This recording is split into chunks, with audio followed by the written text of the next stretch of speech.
In the middle of the ocean, I called my son for help. He refused to save his sister. Maybe this is for the best, Dad. His voice was full of satisfaction. He didn't call to help. He called to make sure we wouldn't survive. But he didn't know that I had recorded every word of his confession, 2 minutes and 17 seconds. That much was enough to destroy him. I would play my cards face up, so my son would have to learn a lesson about how to be human. Thank you for being here.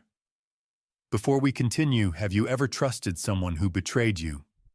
Comment below and tell me where you're watching from. Quick note. This story uses dramatization to explore deep themes about family and trust. Now let me tell you what my son did 4 nights before that explosion. I'm James Harrison, 55 years old. 3 weeks ago, I woke up in a hospital bed with a broken arm and a daughter who nearly drowned. My son tried to kill us. Let me say that again, because even now, sitting here in this private room at Massachusetts General Hospital, it doesn't feel real. My son, the boy I raised, the man I groomed to lead my company, planted a bomb on our yacht and left us to die in the Atlantic Ocean. The doctors tell me I'm lucky. Fractured humerus, 2nd-degree burns, severe concussion.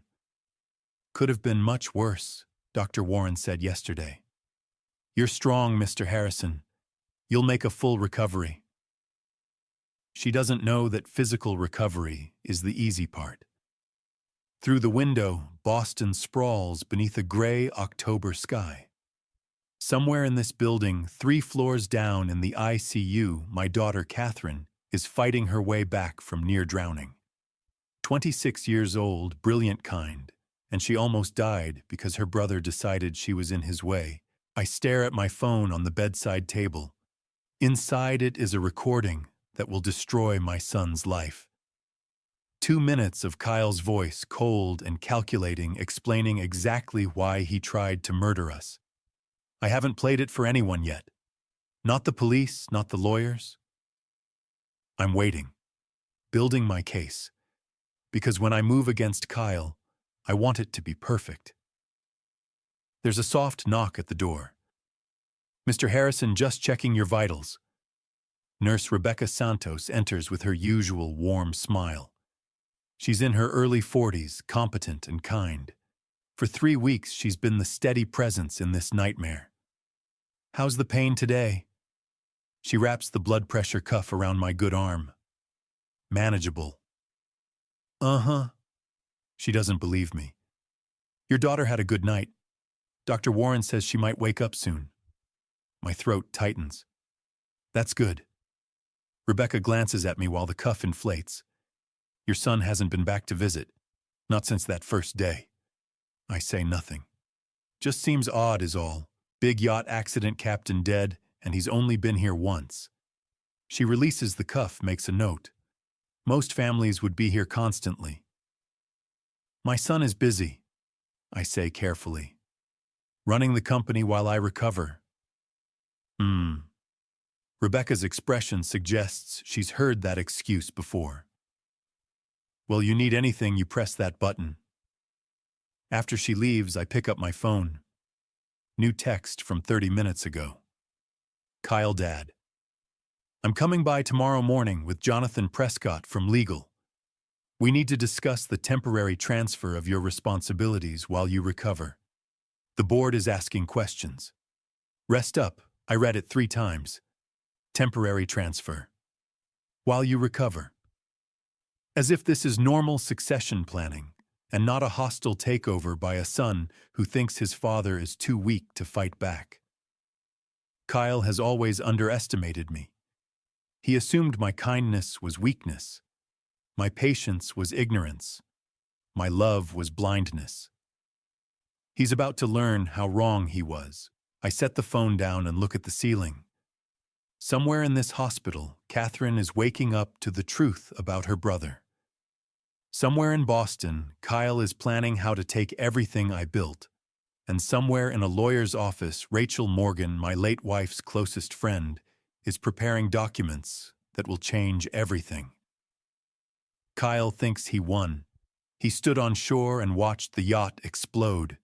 He called me while I was drowning and confessed because he believed I'd be dead within the hour. He showed up here 24 hours later with fake tears and an Oscar-worthy performance. I sat in this bed and let him hug me, let him cry on my shoulder, let him promise to take care of everything. I played weak, grateful, helpless. It was the hardest acting I've ever done. What Kyle doesn't know is that his mother saw him coming 5 years before he struck. Helen watched him the way you watch a storm forming on the horizon. And she left us something. Protection. I didn't know existed until 3 days ago, when Rachel Morgan called with words, "I'll never forget. Helen made me promise to protect you both." If Kyle ever showed his true nature, I was supposed to activate Plan B. Plan B sounds clinical, corporate. What it really means is that my wife, dying of cancer, weakened and exhausted, spent her last months making sure our son couldn't destroy our daughter. She created something so ironclad that Kyle has been operating under a fundamental misconception for 5 years. He thinks he's the heir to Harrison Industries. He never was. I think about Helen's journal, the one I found after her funeral. The last entry written in shaky handwriting. "If you're reading this, I'm gone. Watch Kyle. He has his grandfather's ambition without his conscience. I've made arrangements. Rachel knows what to do. Protect Catherine. Keep them safe. H." I didn't understand it then. I thought it was grief and morphine talking. I put the journal away and threw myself into work and raising Catherine, who'd just lost her mother at 21. For 5 years, I ignored Helen's warning. It almost killed us. The afternoon light slants through the window. In a few hours, Rebecca will check my vitals again. Tomorrow morning, Kyle will walk through that door with Jonathan Prescott ready to take control of everything I built. He'll smile, say the right words, present the paperwork, and I'll sign nothing. Kyle thought I was too weak to fight back. He had no idea what I was planning, or what my late wife had left us as protection. But to understand how a son tries to murder his father, you need to know where it all began. 5 years ago, I lost my wife. That's when I should have seen the truth about Kyle. Helen wasn't always gone. 5 years ago, she was the strongest person I knew. Until cancer took her in 6 months. We got the diagnosis on a Tuesday in March. Stage 4 pancreatic cancer.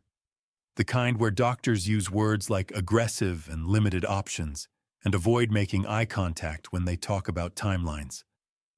Helen listened to the oncologist explain the treatment plan, palliative care, pain management, hospice when the time came, and she took my hand under the table and squeezed it once. Hard. That night in our bedroom at the Newport estate, she sat me down. "James, I need you to listen to me carefully." Her voice was steady, but her eyes held something I'd never seen before. Fear.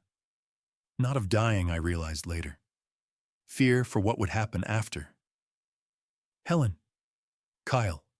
She cut me off. "You need to watch Kyle." I blinked. "What are you talking about?" "He has his grandfather's ambition without his conscience." She gripped my hands. "I've been watching him for years. The way he looks at the company, the way he talks about Catherine like she's competition instead of his sister, the way he's always calculating, always positioning himself. He's 30 years old," I said gently. "He's ambitious. That's not a crime. It's not ambition I'm worried about." Helen's jaw tightened. "It's what he'll do with it. Promise me you'll watch him. Promise me you'll protect Catherine." I promised. The way you promise a dying woman anything she asks, believing you'll never have to make good on it. 6 months later, on a gray September morning, Helen slipped away in her sleep. Catherine was by her side. She was 21, home from her senior year at Harvard for what we all knew would be the last time. I was downstairs making coffee I wouldn't drink when I heard Catherine's scream. The funeral was everything Helen would have wanted. Simple, elegant. 200 people filling the ballroom of our Newport estate, the same room where we'd celebrated our 25th anniversary 2 years earlier. White roses everywhere, her favorite. The September sun streaming through the floor-to-ceiling windows overlooking the ocean. Kyle gave the eulogy. He was perfect. That's the word everyone used afterward. Kyle was just perfect up there. He stood at the podium in his perfectly tailored black suit voice, breaking at exactly the right moments, sharing stories about his mother that made people laugh and cry in equal measure. The devoted son, the grieving firstborn. I watched him from the front row, Catherine trembling beside me, and I thought Helen would be so proud. But across the room, I caught Rachel Morgan's eye. Helen's best friend since college, her attorney for 30 years. Rachel stood near the back, elegant in black, and she was watching Kyle with an expression I couldn't read. Not grief, not admiration, something closer to assessment, like she was studying a specimen under glass. The reception lasted hours. People I barely knew told me how sorry they were, how much they'd admired Helen, how the world had lost a remarkable woman. I shook hands, accepted condolences, smiled until my face hurt. Kyle worked the room like a politician, hugging our parents' friends, laughing at the right moments, accepting sympathy with humble grace. At one point, I saw him cornered by Susan Martinez, one of our board members, and they were deep in conversation about something that looked distinctly like business. At a funeral. My wife's funeral. Around 4 o'clock, as people were finally starting to leave, Kyle found me in my study. I was standing at the window, looking out at the ocean, trying to remember how to breathe. Dad. His hand on my shoulder. How are you holding up? I'm managing. Mom would be proud of today. It was beautiful. He paused. Dad, I know this isn't the right time, but have you thought about Mom's will, the estate planning? I turned to look at him.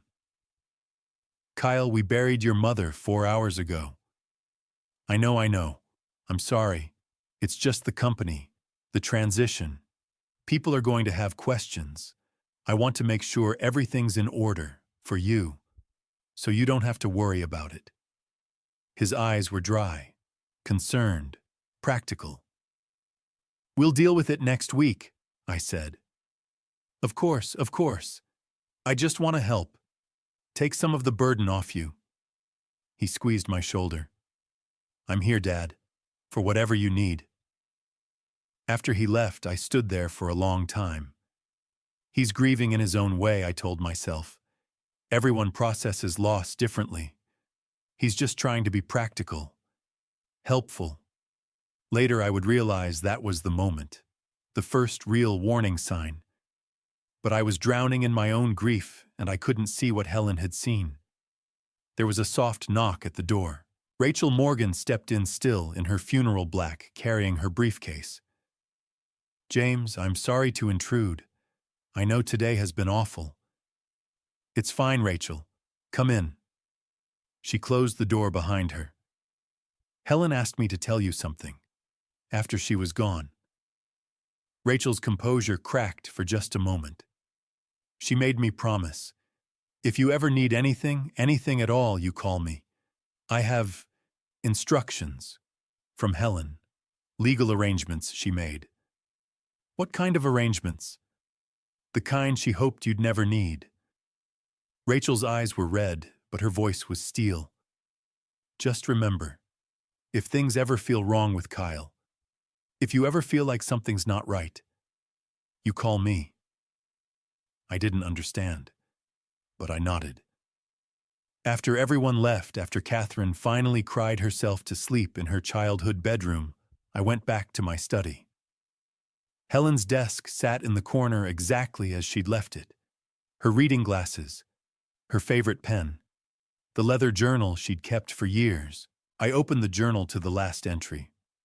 Her handwriting, usually so elegant, had deteriorated to something barely legible. The date was 2 days before she died. If you're reading this, I'm gone. I'm so sorry I couldn't tell you everything. Watch Kyle. He has his grandfather's ambition without his conscience. I've made arrangements. Rachel knows what to do. Protect Catherine. She's the future. Kyle is lost to us. I tried to reach him. I couldn't. Keep them safe. I love you always. I closed the journal and sat in the dark for a long time. I told myself it was the morphine talking. Cancer and fear and a mother's instinct to worry about her children. Helen had always been protective, always seen dangers that weren't really there. I put the journal in my desk drawer and tried to forget about it. For 5 years I ignored Helen's warning. It almost killed us. Kyle wasn't always a monster. Or maybe he was, and I was too blind to see the signs. I think about that a lot now.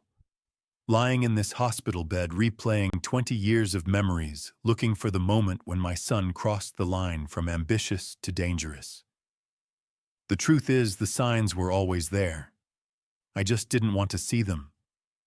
The first one happened when Kyle was 12. It was a Saturday afternoon in June at the Newport estate.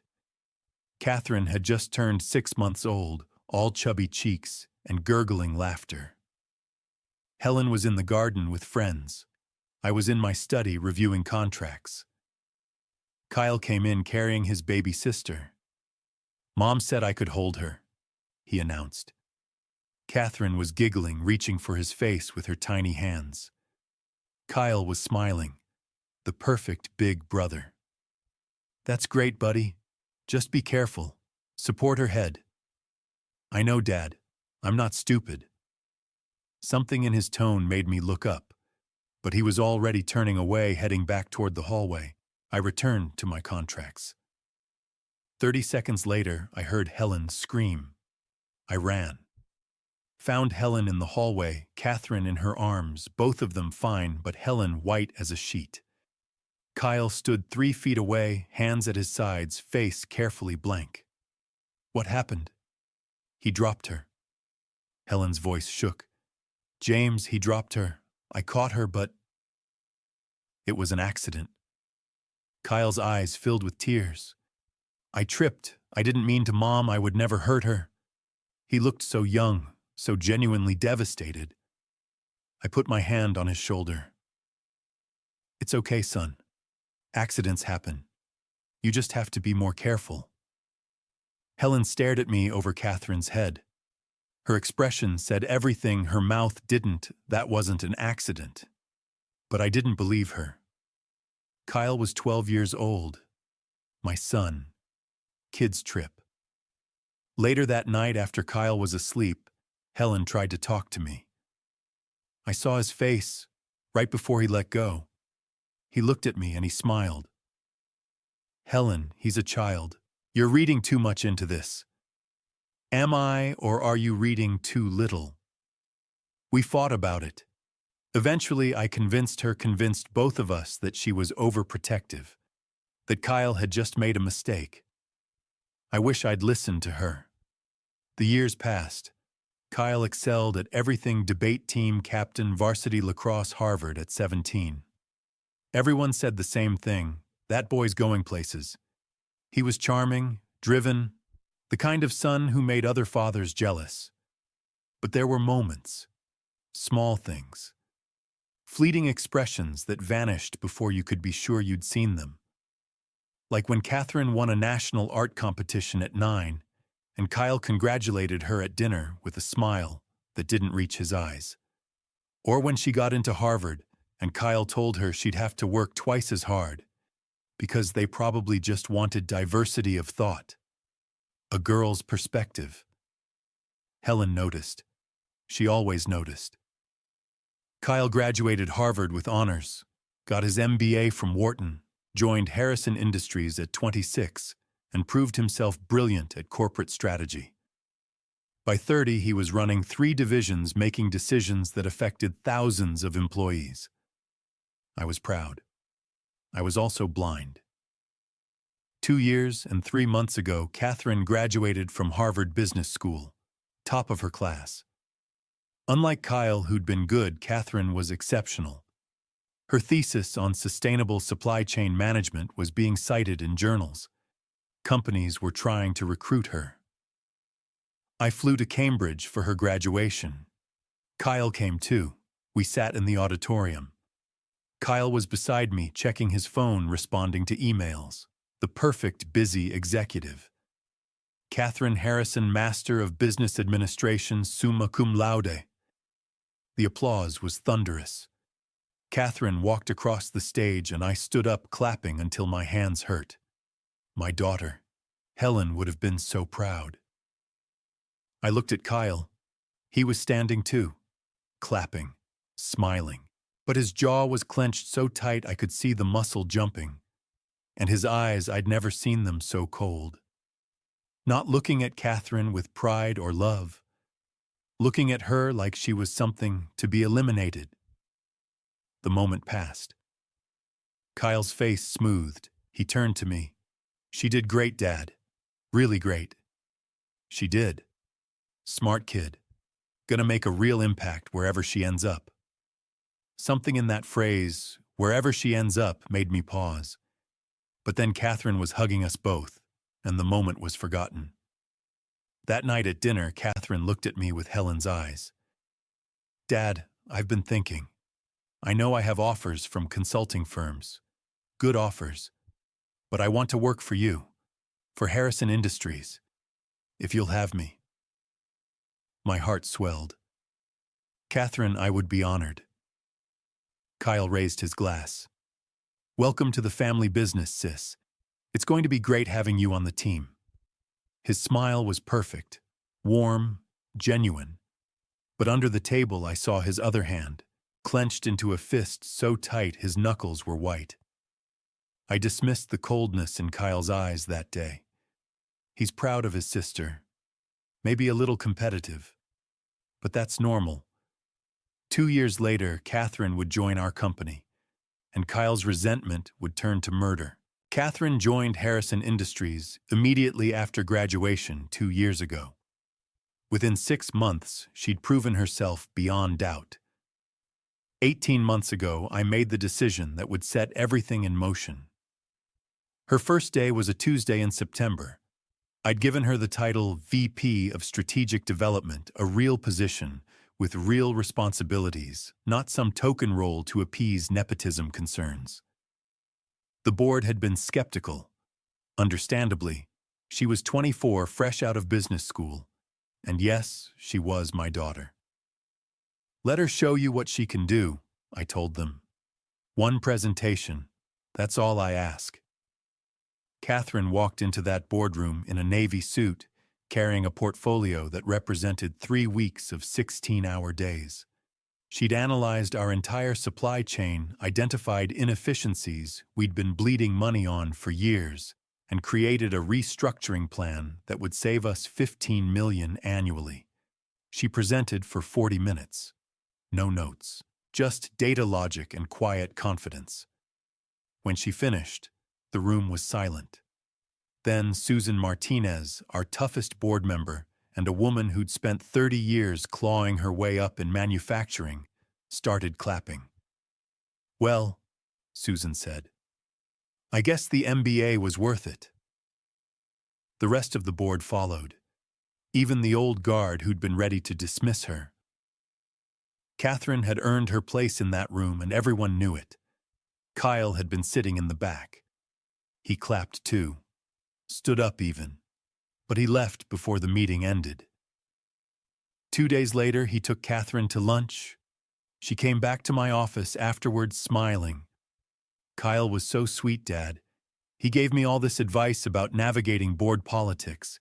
Said not to worry if I make mistakes because nobody expects much from me yet." I looked up from my computer. He said that, "Yeah, I mean it's true, right? I'm young. I have a lot to prove." She laughed.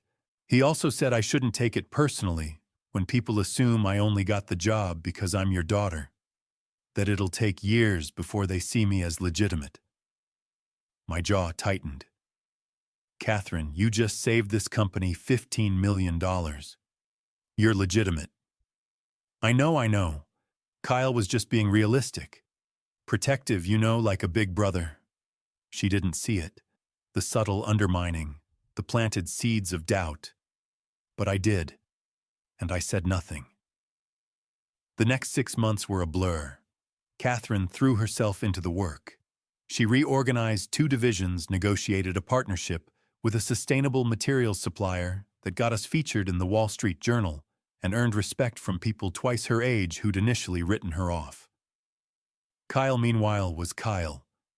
Brilliant, efficient, charismatic in meetings.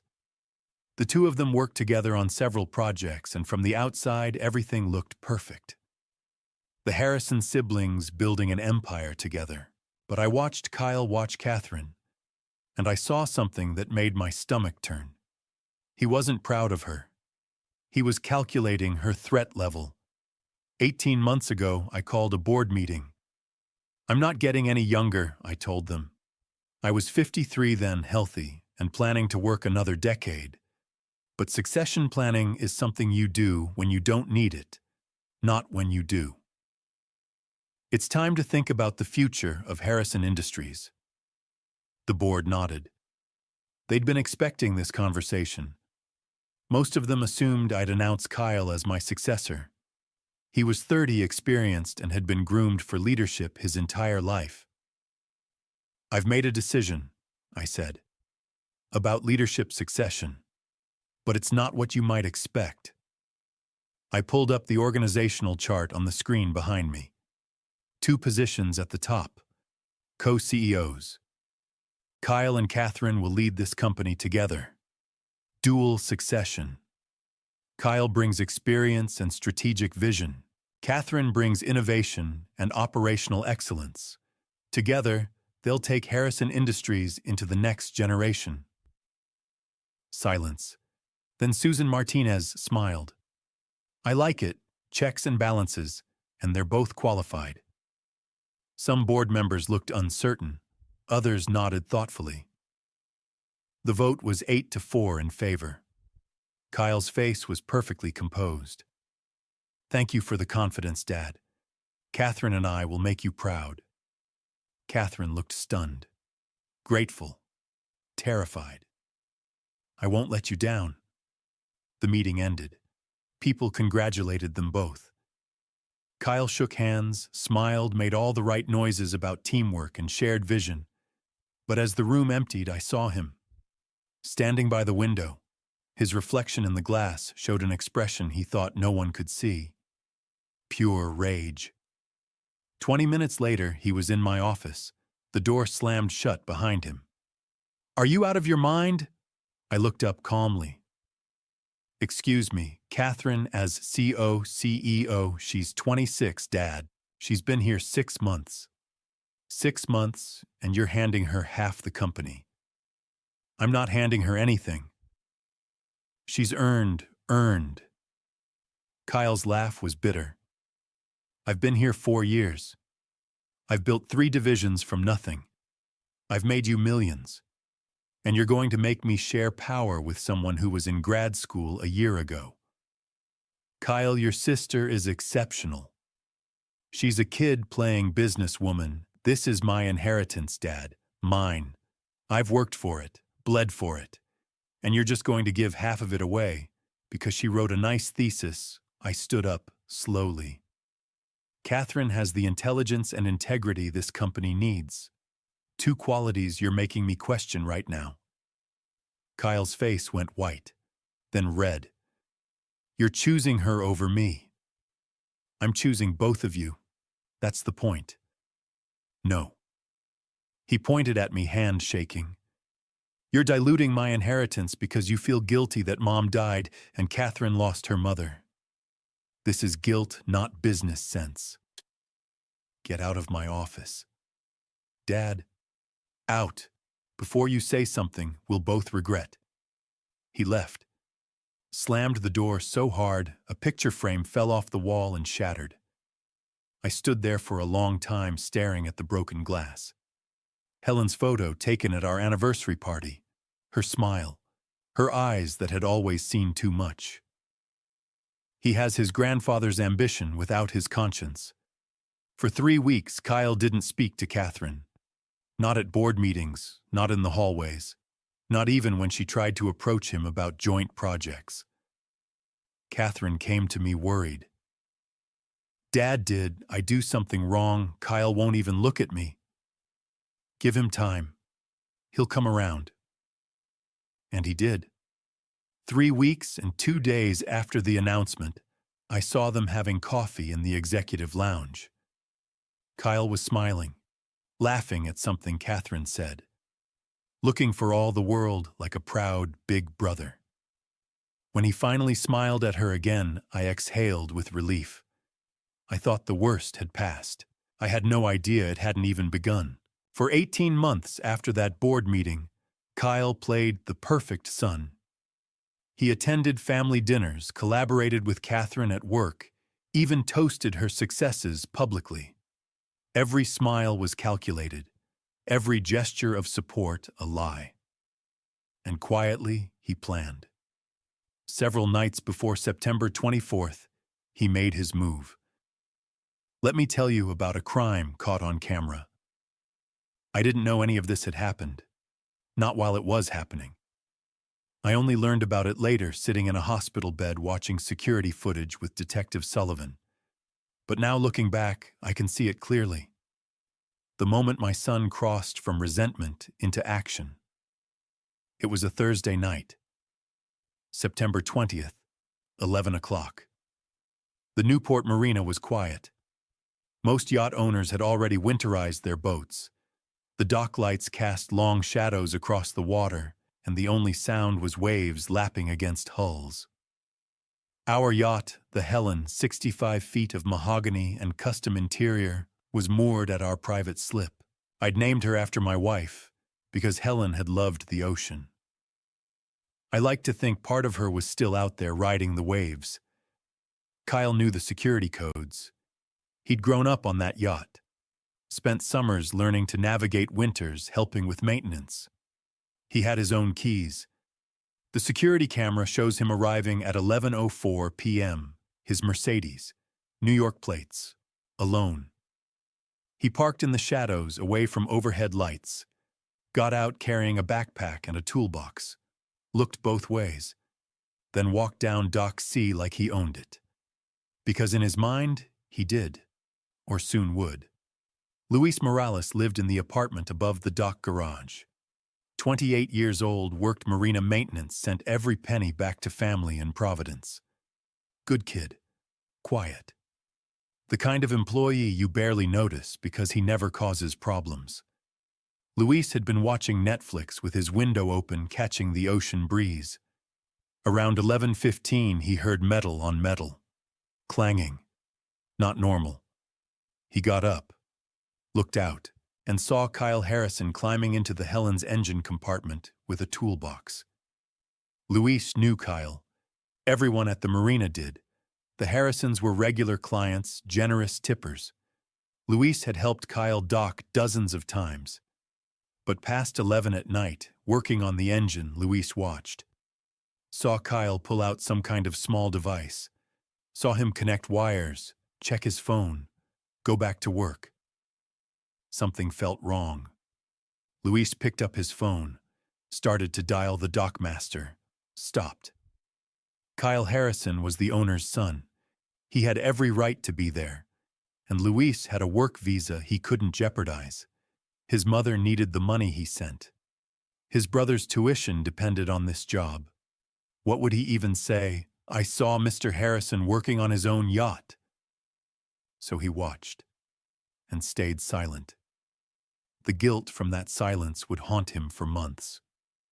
For nearly an hour, Kyle worked, methodical, calm. At one point, he climbed out to check his phone, nodded, then went back down. The security camera shows him emerging at 11:53 p.m., wiping his hands on a rag. He locked up carefully, checked the door twice. walked back to his car with the same unhurried pace. No hurry, no looking over shoulder, no guilt. Just a man who'd finished a task. The Mercedes pulled out at 11:57 p.m. and disappeared into Newport streets. Luis stood at his window for a long time. The unease sat in his stomach like a stone. He thought about calling someone. But what would he say? He went to bed, tried to sleep, failed. At 3 a.m, he walked down to the dock, stood looking at the Helen in the moonlight. Everything looked normal, peaceful. Maybe he'd imagined the strangeness. Maybe Kyle had just been doing maintenance. Luis went back upstairs and finally fell asleep around dawn. Days later, he would watch that yacht explode. Would learn that Captain Frank Rodriguez, a man with a wife and 2 kids, was dead. Would realize he'd watched Kyle Harrison plant the device that killed Frank. The guilt would nearly destroy him. But that night, Luis convinced himself he was imagining things. The security footage sits in an evidence locker now, time-stamped, crystal clear. Kyle's face visible from multiple angles, his car, his backpack. Nearly an hour of work that would days later turn the Helen into a death trap. Detective Sullivan later told me the footage was the most damning evidence he'd seen in 20 years. Your son documented his own crime. He walked past every camera and never looked up. Arrogance, or certainty he'd never be caught. Probably both. When September 24th arrived, I woke to sunshine and calm seas. Perfect weather. 72 degrees light, winds 3-foot swells. A beautiful day for sailing. Catherine was excited. We'd been planning this trip for weeks, just us, Captain Frank and Luis as deckhand. Father-daughter time on the water. Time to talk about her projects. Share wine, watch the sunset. Kyle was supposed to come. I'd invited him a month earlier, hoping it would repair whatever tension lingered between my children. But Kyle had other plans. 3 hours after I woke that morning, Kyle would call me while I was drowning, and he would confess to everything. But first, the yacht had to explode. The morning of September 24th began with coffee and sunshine. It ended with fire and water. I'm sitting at the breakfast table in our Newport estate at 8 o'clock, watching the Atlantic glitter beyond the terrace. Catherine is across from me, spreading fig preserves on her toast. Kyle sits to my right, scrolling through his phone between bites of scrambled eggs. The staff has set out a full spread, fresh fruit pastries from the French bakery in town, smoked salmon, 3 kinds of cheese. The kind of breakfast Helen used to insist on for special occasions. What time did Frank say? Catherine asks, glancing up at me. 9 sharp, I reply. He wants to catch the outgoing tide. She grins.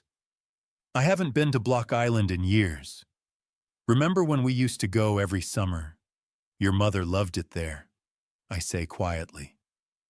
Kyle sets his phone down. The Mohegan Bluffs, right? Mom used to make us hike down to the beach. For a moment there's warmth in his voice. Something genuine. Catherine smiles at him, surprised. She'd pack those terrible sandwiches, she says. Tuna fish with too much mayo? Kyle laughs, a real laugh, not the corporate chuckle he uses in board meetings. And she'd make us stay until sunset even when it got cold. I feel a flicker of hope. Maybe this trip will work. Maybe we can find our way back to being a family. Well, I say, raising my coffee cup, let's make it a good day. For her. Catherine and Kyle both nod. For just a second, I see them as children again. Kyle 12, Catherine a baby in Helen's arms. Before the jealousy, before the succession fight, before everything went wrong. At 8:30, Kyle stands abruptly. His face has gone pale. He grips the edge of the table. Dad, he says, his voice tight. I don't feel well.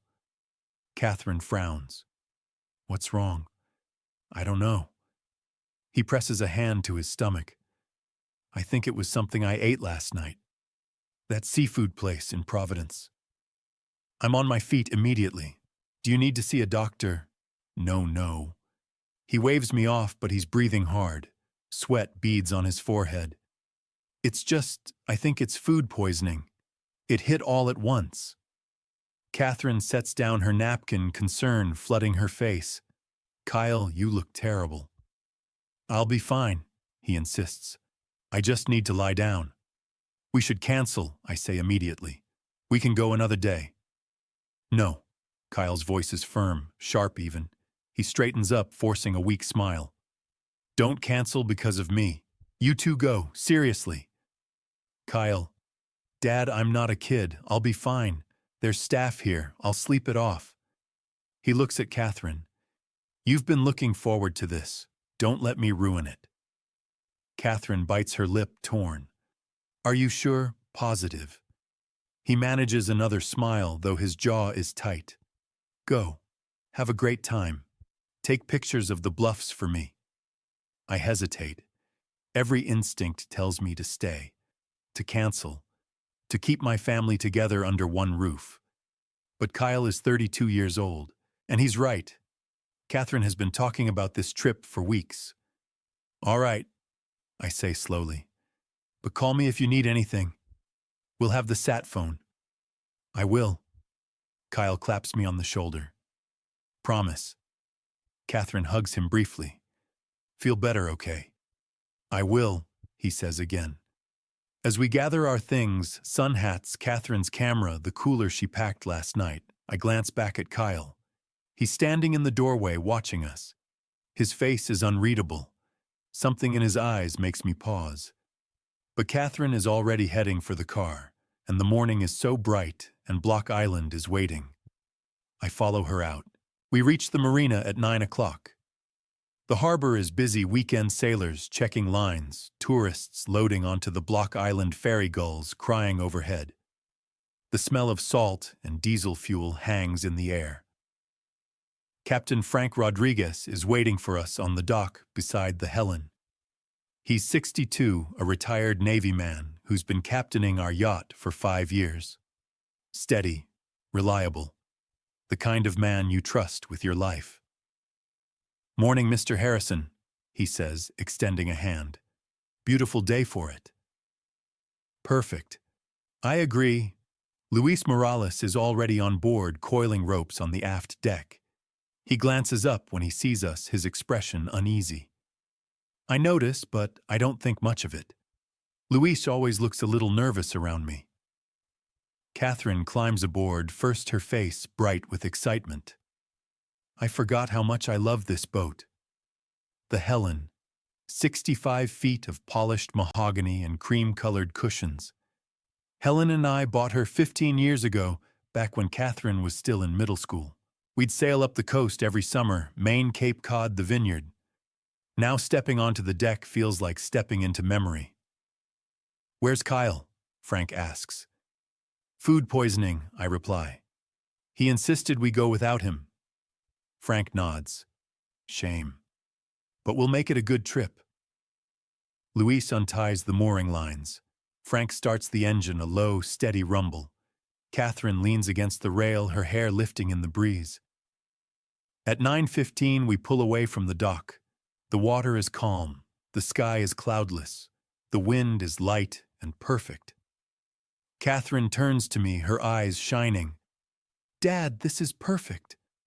I put my arm around her shoulders. It really is. For the next 30 minutes, we talk.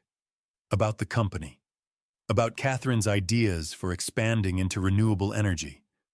About Helen and how proud she'd be. Frank navigates us southeast toward the open water between Newport and Block Island. The coastline recedes behind us. The sea stretches wide and endless. At 9:45, Frank calls up from the helm. Mr. Harrison, I'm getting a weird reading on the engine temperature. I'm going to check it out. Need help? I ask. No, sir. Just a quick look.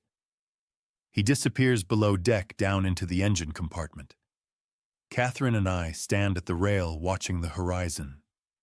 Luis is coiling rope near the stern, his movements mechanical. The morning is so peaceful, so ordinary. And then the world explodes. If you've never been in an explosion, count yourself lucky. There's no slow motion, just instant chaos and the smell of burning fuel. The blast comes from below, a massive fireball erupting through the deck where Frank just descended. The sound punches through my chest and steals my breath. I'm thrown backward. My shoulder slams into the rail. Pain screams through my left arm, a sharp, grinding snap. Broken. Catherine screams. I see her silhouette against the flames, and then she's gone, thrown overboard by the blast. Catherine. I try to stand.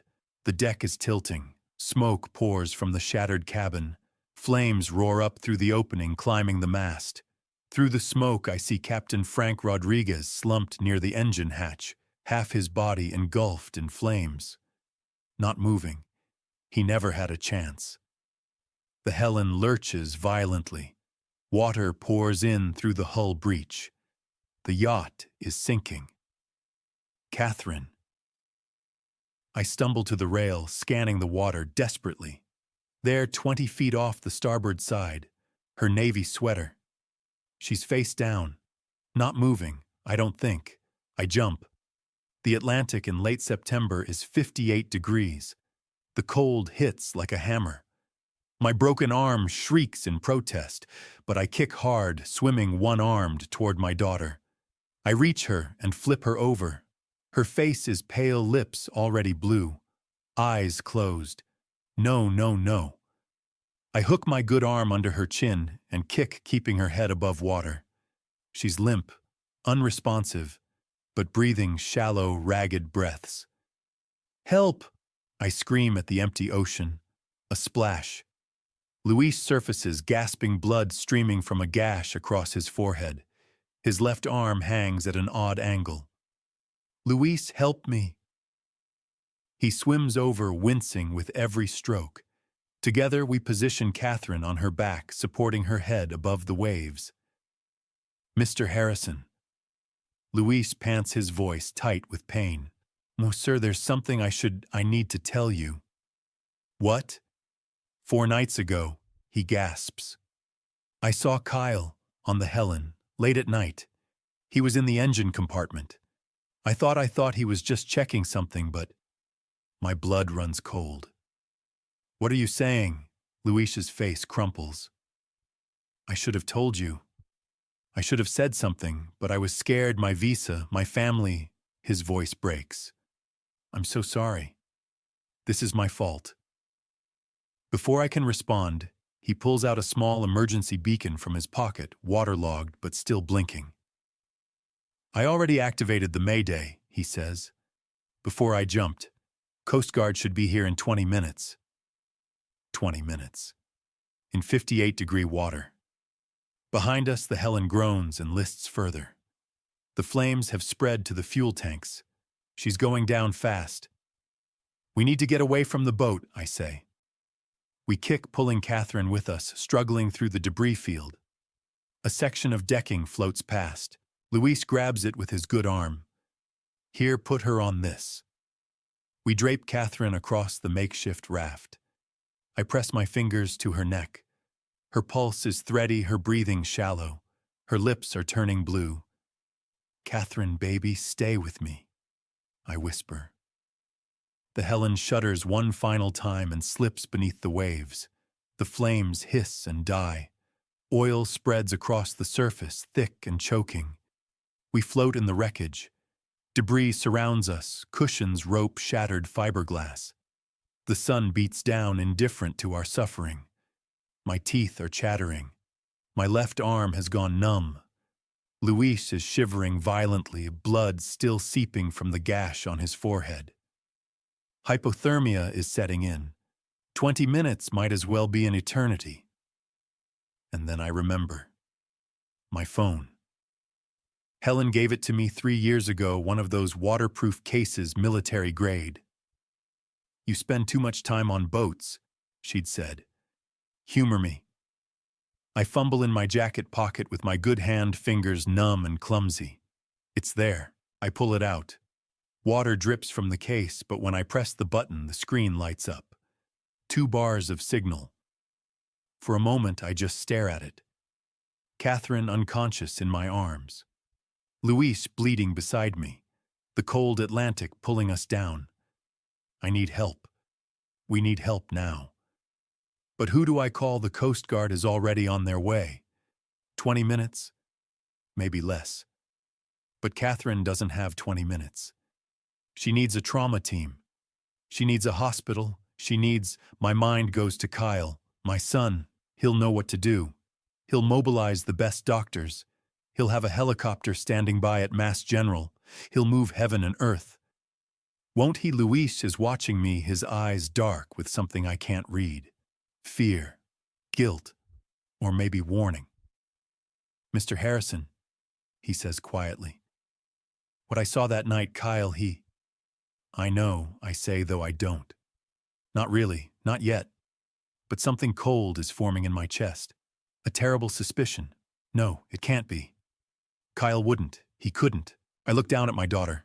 Her face is gray. Her chest barely rises. I hesitate for only a second. Then I dial. The phone rings once, twice, 3 times. Kyle picks up. Dad. His voice is calm. Too calm. And in that moment, before he says another word, I know. I know what Luis saw. I know what happened in that engine compartment 4 nights ago. I know why the Helen exploded. Kyle, I say, my voice breaking. There's been an accident. And what my son says next will seal his fate. When your son tells you he tried to kill you, there's a moment when your brain simply refuses to process the information. Then reality hits like a wave. Dad. Kyle's voice comes through the speaker, calm and measured. What's going on? I'm treading water with one arm. Catherine is unconscious on the piece of decking. Luis floats beside me, shivering, watching me with wide eyes. Kyle, I gasp. There's been an explosion. The boat, the Helen, she's gone. What? His voice shifts concern, but not panic. Not the terror a son should feel. Are you okay? Catherine's unconscious. Captain Frank is dead. We're in the water 8 miles offshore. Jesus, how bad is Catherine? Something in his tone, something wrong. She's not waking up, I say, my voice cracking. She hit her head. She's got water in her lungs. Kyle, I need you to call Mass General. Get a trauma team ready. The Coast Guard is coming, but she needs... There's a pause, too long. Kyle. Yeah, I'm here. The silence stretches. In the background, I hear nothing. No scrambling, no urgency, no phone calls being made. Kyle, did you hear me? Catherine needs... How bad are you hurt? The question stops me cold. My arm's broken, but Catherine... And Luis, he's with you. Yes, but... So you're both alive. He says it flatly, a statement, not a question. My blood runs colder than the Atlantic. Kyle, what? You know what, Dad? His voice changes. The fake concern drops away like a mask. I'm actually impressed you survived. The world tilts. What did you say? He laughs. Short, bitter. I said I'm impressed. I really thought the blast would finish you both. But here you are, still breathing. Kyle, do you know what this is, Dad? This is karma. This is what happens when you choose her over me. My mind can't process it, can't make the words fit reality. You did this. Of course I did. His voice hardens. Ice. You think I was going to stand by and watch you hand half my company to Catherine? The golden child, Mom's favorite. Kyle, your sister is dying. She's not my sister, he snaps. She's an obstacle. She's been in my way since the day she was born. I can't breathe. You were going to make her co-CEO. Kyle continues, his voice rising. Split the leadership. Give her half of what's mine. After everything I've done. After all the years I've put into Harrison Industries. She earned it. She smiled and you melted, Kyle shouts. Just like you did with Mom. Catherine reminds you of Helen, so she gets everything. And I, your actual son, your firstborn, I have to share. Kyle, listen to yourself. No, you listen. His voice drops to a whisper. Deadly. I rigged that engine 4 nights ago. Took me less than an hour. Cut the fuel line. Planted a charge. Timed it perfectly. My heart stops. You killed Frank Rodriguez. Collateral damage, Kyle says coldly. Wrong place, wrong time. I feel bad about that, actually. He was a decent guy. You're a monster. No, Dad. I'm a businessman.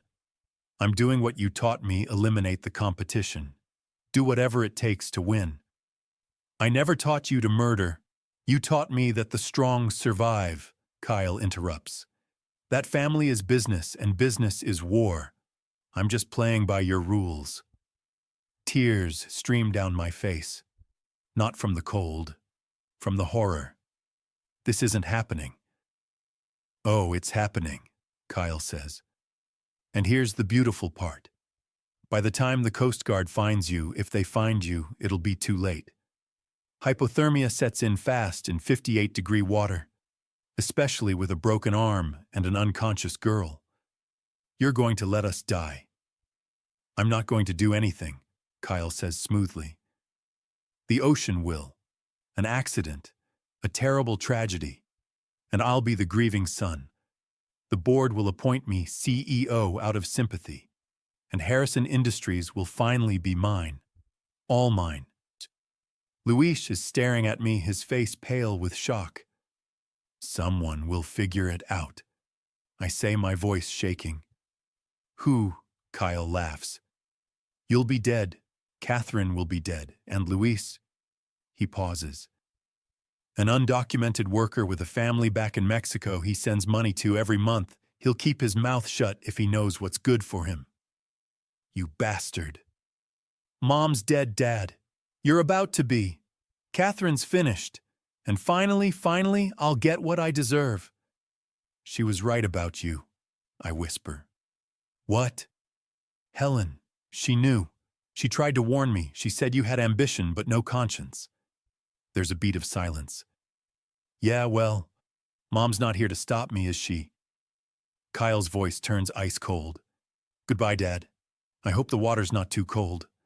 The line goes dead. I stare at the phone in my hand.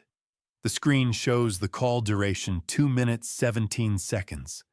Luis is beside me, his eyes wide with horror. Mr. Harrison. He did it, I whisper. My son tried to kill us. Catherine floats between us, unconscious, her lips blue. And then I realize. The phone. Helen gave it to me 3 years ago. Top of the line. Waterproof, military grade, and it has automatic call recording. I fumble with the screen, my fingers numb. I find the recording app. There it is. 2 minutes and 17 seconds. Every word, every confession, every cold, calculated admission of murder. In the distance, I hear it faint, but growing louder. Whoop, whoop, whoop. Mr. Harrison. Luis gasps, pointing. Coast Guard. A red and white helicopter appears on the horizon, racing toward us. I clutch the phone tighter, holding it above the water. I look down at Catherine. Hold on, baby, I whisper. Your brother isn't going to win. Kyle made one fatal mistake. He thought I'd die before I could use this. He was wrong. Comment 1 if you're still here. This story uses dramatized elements to explore themes of betrayal and justice. If that's not for you, no judgment, but stay, and you'll see justice unfold in an unexpected way. 20 minutes after that call, everything changed. Lieutenant Daniel Foster later told me he'd never seen a luxury yacht burn that fast. In 30 years with the Coast Guard, he said, I've never seen anything like it. That wasn't an accident. At 10:10 a.m., I'm still in the water. Catherine is unconscious on a piece of decking. Luis is barely holding on, his face gray from blood loss and hypothermia. My broken arm has gone numb. I can't feel my legs anymore. The recording of Kyle's confession is clutched against my chest. Then I hear it. The helicopter. There, Luis gasps. Mr. Harrison, they're here. The Coast Guard chopper appears, red and white rotors thundering. A rescue swimmer drops into the ocean, swimming hard toward us. Coast Guard, how many injured? 3, I shout. My daughter, she's not responsive. He reaches us in seconds, checks Catherine's pulse, her breathing. His face goes tight. Weak pulse, shallow respirations. We need her up now. He keys his radio. Lieutenant Priority 1, female mid-20s, near drowning, unconscious. Basket immediately. The helicopter hovers. A rescue basket lowers on a cable. The swimmer secures Catherine, strapping her in with practiced movements. The basket lifts. I watch her rise toward the aircraft, pale and limp against the orange equipment. You next, sir. Getting me into the basket sends white-hot pain through my broken arm. The cable tightens. I rise spinning and see the full wreckage below. Massive oil slick. Debris everywhere. The Helen is gone. They pull me into the helicopter. Someone wraps a thermal blanket around me. A paramedic works on Catherine, oxygen mask, IV line. She's breathing, pulse stabilizing, the paramedic says. A man in a flight suit crouches beside me. Mid-40s, graying hair, weathered face. Mr. Harrison, Lieutenant Daniel Foster. Can you tell me what happened? I choose my words carefully. Explosion in the engine compartment. The yacht went down fast. Our captain, Frank Rodriguez, was below deck checking a temperature reading. He didn't make it. Foster's eyes narrow. I've been doing this 30 years. I've seen engine fires. This. He gestures at the wreckage. This looks like something else. The burn pattern. The speed of the sinking. That wasn't a malfunction. My heart pounds. I say nothing. The basket brings up Luis. They start treating his forehead gash and dislocated shoulder immediately.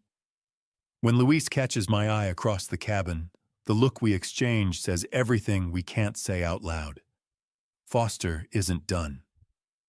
Where's your son? Social media showed your whole family on this trip.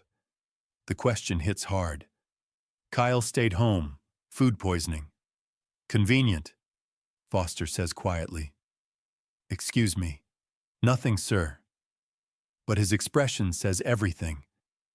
We'll need full statements once you're stable, and we're treating this as a crime scene. That wreckage will be recovered and examined. The pilot's voice crackles. 5 minutes to Newport Hospital. Foster looks at me.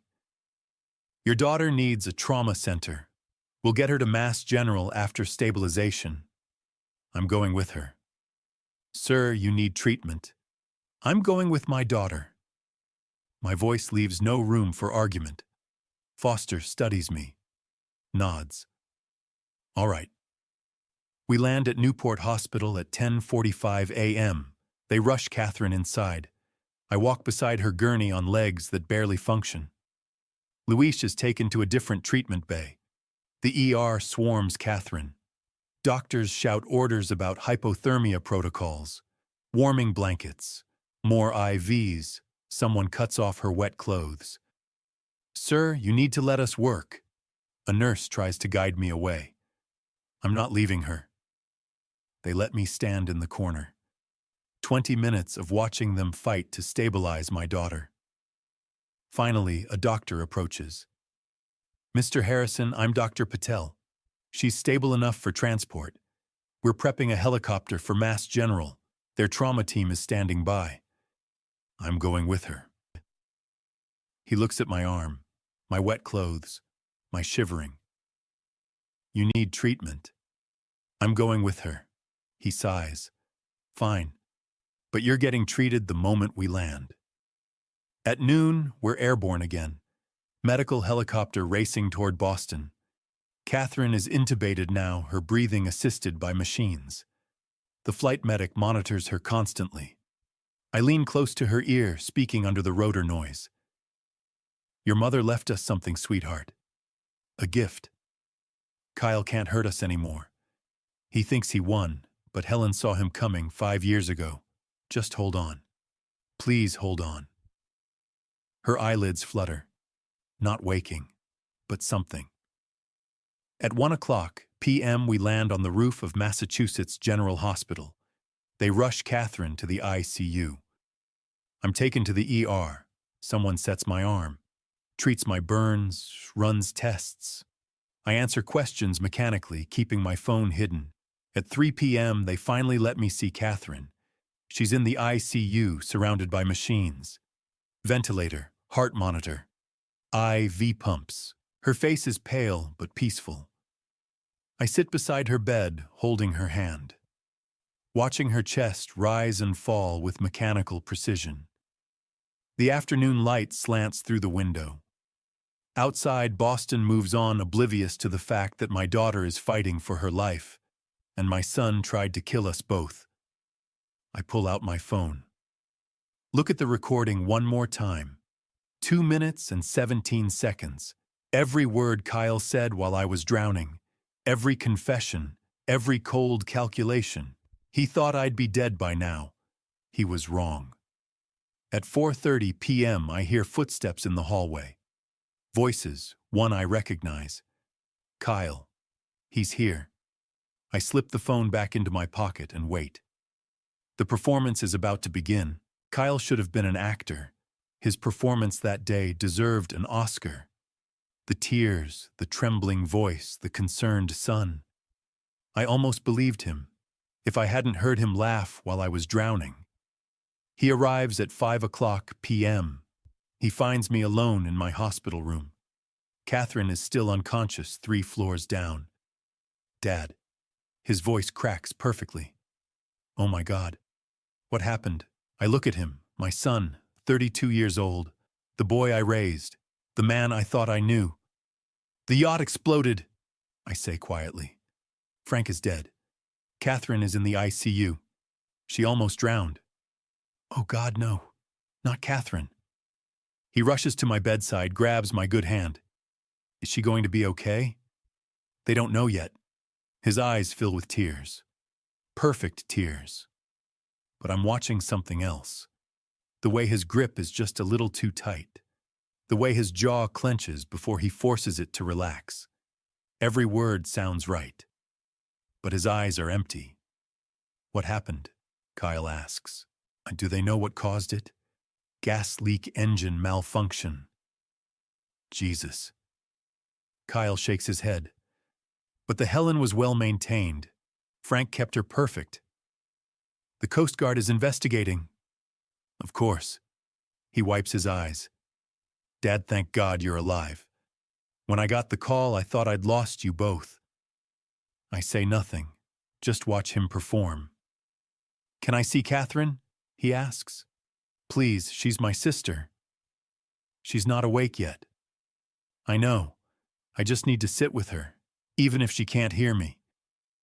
The ICU has restricted hours, maybe tomorrow. Kyle nods. Then his expression shifts, becomes businesslike. Dad, we need to talk about the company. Here it is. The company can wait, I say. The board is already calling. We have 3 major deals closing this quarter. They need to know who's making decisions while you recover. I can still make decisions. Dad, you're in the hospital. Catherine is in a coma. The board needs stability. He pulls out his phone. I've been talking to Jonathan Prescott. He's drawn up temporary transfer documents. Temporary transfer. Of decision-making authority, just until you're back on your feet. Kyle leans forward. I'm trying to protect what you built. Let me help you. I look at him, at this masterpiece of manipulation. I'll think about it. Something flashes across his face. Annoyance, quickly masked. Of course, I'm not pressuring you. He stands. I just want you to know I'm here, for whatever you need. Thank you, Kyle. He squeezes my shoulder. I'll come back tomorrow, with Jonathan. We can discuss it then. He turns to leave, pauses at the door. Dad, I'm sorry. I should have been there. If I hadn't gotten sick, it wouldn't have mattered. The explosion was too fast. Kyle nods, but I see it again. That flash in his eyes. Relief. Then he's gone. I sit alone. The machines beep softly. Outside, Boston sprawls beneath a darkening sky. I pull out my phone. The recording is still there. 2 minutes and 17 seconds. I don't need to play it. Every word is burned into my brain. Maybe this is for the best. She's not my sister. She's an obstacle. I rigged that engine 4 nights ago. Kyle thinks I'm broken, helpless. He has no idea what's coming. I open my messages, scroll to Rachel Morgan's number. I type, I need you, urgent, it's time. I stare at the message, then hit send. 3 minutes pass. My phone buzzes. Rachel, 9 a.m. tomorrow. Come alone. I read it twice. Come alone. Why does Rachel sound like she's been waiting for this call? I think about Helen's journal. I've made arrangements. Rachel knows what to do. What arrangements? What does Rachel know? My phone buzzes again. Unknown number. Mr. Harrison, this is Luis Morales. I can't sleep. I need to tell someone what I saw. Detective Sullivan gave me your number. Can we talk? Luis, the man who saw Kyle on the yacht. The man carrying guilt. I type, tomorrow. After I meet with Rachel Morgan. Can you keep quiet until then? 3 dots. Then, yes, sir. But Mr. Harrison, I'm sorry. I should have said something sooner. This is my fault. It's not your fault. Kyle is very good at making people doubt themselves. We'll fix this.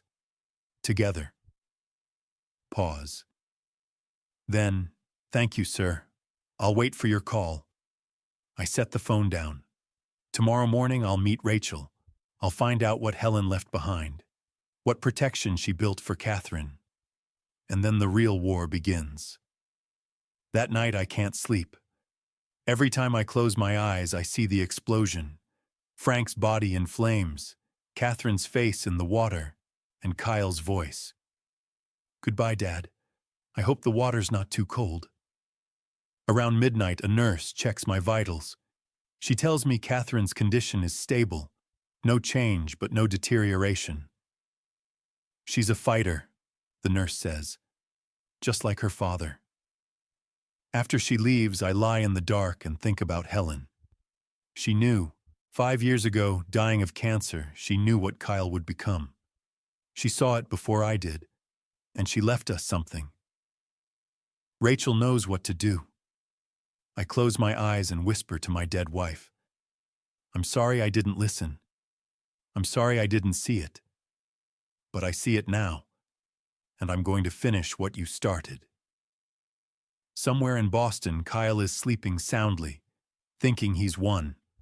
Somewhere else, Detective Andrew Sullivan is asking questions, building a case, and Luis Morales is lying awake, haunted by what he saw. 3 days from now, it will all come together. 3 days from now, Kyle will walk into a trap he never saw coming. But first, I need to know what Helen left behind. Detective Andrew Sullivan had investigated financial crimes for 20 years.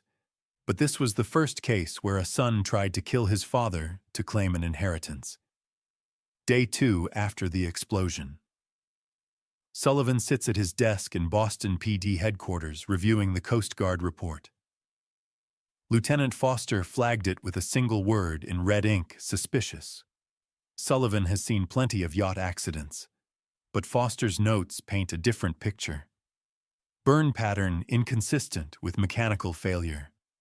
Explosion originated in engine compartment, but damage suggests external ignition. Sinking speed abnormal. Recommend criminal investigation. Sullivan pulls up the Harrison family file. James Harrison, 55, CEO of Harrison Industries. Net worth $800 million. Wife Helen deceased 5 years ago. 2 children, Kyle, 32, and Catherine, 26. Both VPs, co-CEO succession plan announced 18 months ago. Sullivan circles Kyle's name. The son who stayed home. Food poisoning. Convenient. He picks up his phone. This is Detective Sullivan, Boston PD. I need to speak with Luis Morales. 20 minutes later, Sullivan walks into Newport Hospital. Luis is in a semi-private room, forehead bandaged, left arm in a sling. When Sullivan enters, the fear in Luis's eyes tells him everything. This man knows something. Mr. Morales, Detective Andrew Sullivan. I'm investigating the explosion. Do you have a few minutes? Luis nods, hands shaking. Sullivan pulls up a chair. You maintained the yacht? Yes, sir. When was the last maintenance check? 2 weeks ago. Everything was fine. Anyone else accessed the yacht recently? Luis goes pale. Mr. Morales. Luis swallows. His eyes fill with tears. I saw something. 4 nights before the trip. Thursday night around 11 p.m. Sullivan leans forward. What did you see? I live above the dock garage. I heard metal sounds. Tools. His voice shakes. I looked out. Someone was on the Helen. Who? Kyle Harrison. Barely a whisper. What was he doing? He had a toolbox and backpack. Went into the engine compartment. Stayed maybe an hour. Luis wipes his eyes. I thought maybe he was checking something, but then Captain Frank died, and I realized. His voice breaks. I should have said something. You're saying something now. That matters. Sullivan stands. Write down everything. Times, details, everything. Will I be deported? Not if I can help it. You're a witness, an important one. Sullivan drives to Newport Marina. The forensics team is pulling wreckage from the ocean floor. Dr. Sarah Brown, forensic engineer, waves him over. Detective, you need to see this. She points to metal tubing on a tarp. This is the fuel line from the engine. See this edge? She traces a clean cut. Someone cut this, deliberately. Sullivan crouches. The cut is precise, intentional. And this. Doctor. Smith holds up melted plastic and metal in an evidence bag. C4 explosive residue, commercial grade, used in demolition. A bomb. Small one. Timed a remote trigger, just enough to ignite the fuel leak. She looks at him. This was premeditated murder. How long for a full report? 48 hours. But someone with access planted a device to kill everyone on board. That evening, Sullivan sits outside Massachusetts General Hospital. Luis's testimony, forensic evidence, Kyle's convenient absence. But he needs James Harrison to tell the truth. He walks to James's room. Knocks. Come in. James is sitting up, left arm in a cast, tired but sharp-eyed. Mr. Harrison, Detective Sullivan, I have follow-up questions. Go ahead. Did Kyle have access to your yacht? Yes, he has keys. Luis Morales saw him on that yacht 4 nights before the explosion, at 11 p.m. in the engine compartment for nearly an hour. James says nothing. Someone cut the fuel line and planted explosives. This was attempted murder. Your daughter is in ICU. Captain Rodriguez is dead. Sullivan leans forward. If Kyle did this, Kyle did it. Quiet. Certain. Sullivan blinks. You know. Yes. How James pulls out his phone, opens an app, turns the screen toward Sullivan, a recording, 2 minutes and 17 seconds. Listen. Sullivan presses play. Kyle's voice fills the room. I'm actually impressed you survived. I really thought the blast would finish you both. Sullivan's eyes widen. I rigged that engine 4 nights ago. I killed Frank Rodriguez. Collateral damage. By the time the Coast Guard finds you, if they find you, it'll be too late. The recording ends. Jesus Christ. My son confessed to attempted murder while I was drowning. James's voice is steel. He thought I'd be dead before anyone heard this. Why didn't you give this to me yesterday? James meets his eyes. Detective, I appreciate your work, but in 3 days you're going to have all the evidence you need. Just be ready to make an arrest. Sullivan doesn't understand, but he believes him. I'll need a copy of that recording. You'll have it. After? After what? James's smile is cold. After Kyle destroys himself in front of 200 witnesses. Sullivan leaves with more questions than answers. But he starts building the case file that will send Kyle Harrison to prison. My wife died 5 years ago, but on the 3rd day after my son tried to kill me, she saved my life. 9 a.m. Rachel Morgan walks into my hospital room carrying a briefcase. A younger man follows her mid-30s sharp suit. James. Rachel's voice is steady. This is Mark Davidson, my legal associate. We need to talk. I sit up. About Helen's arrangements. Yes. Rachel pulls a chair close. Mark opens his laptop. James, Helen knew this might happen. Knew what? That Kyle would try to hurt you. Or Catherine.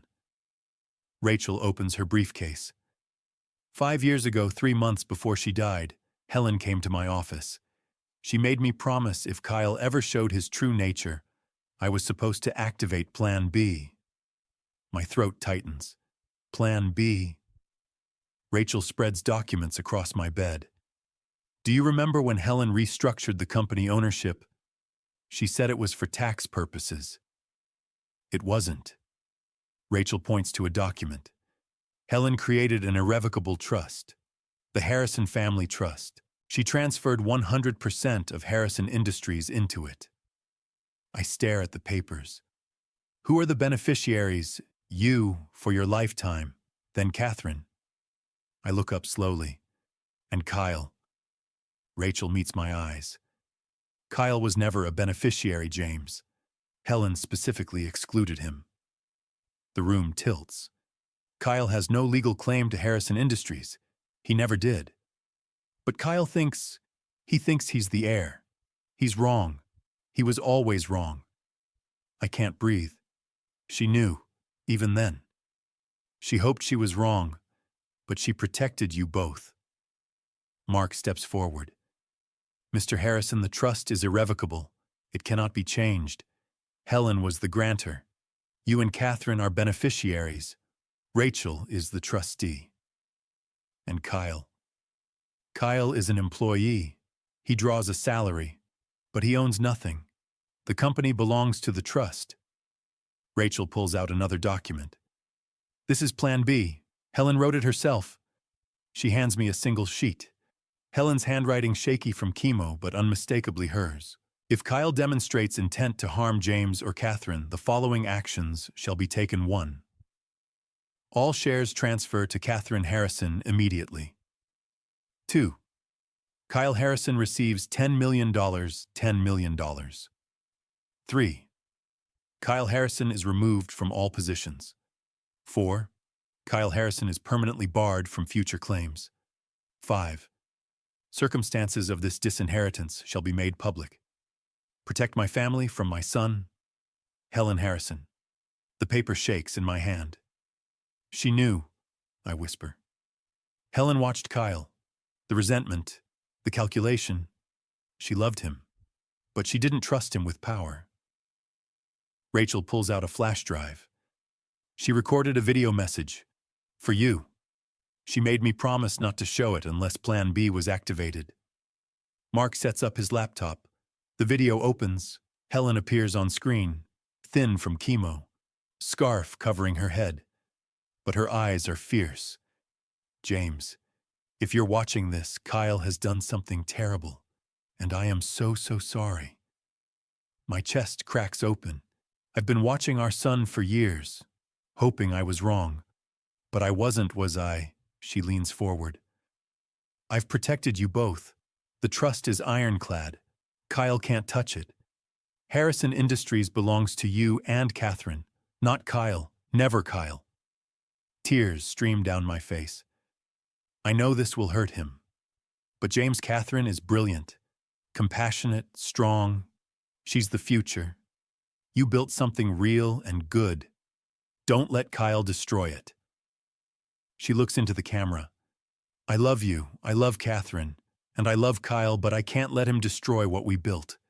Finish this. For all of us. The video ends. I sit in silence. Finally, I look up. What do? We wait for Catherine to wake up, Rachel says.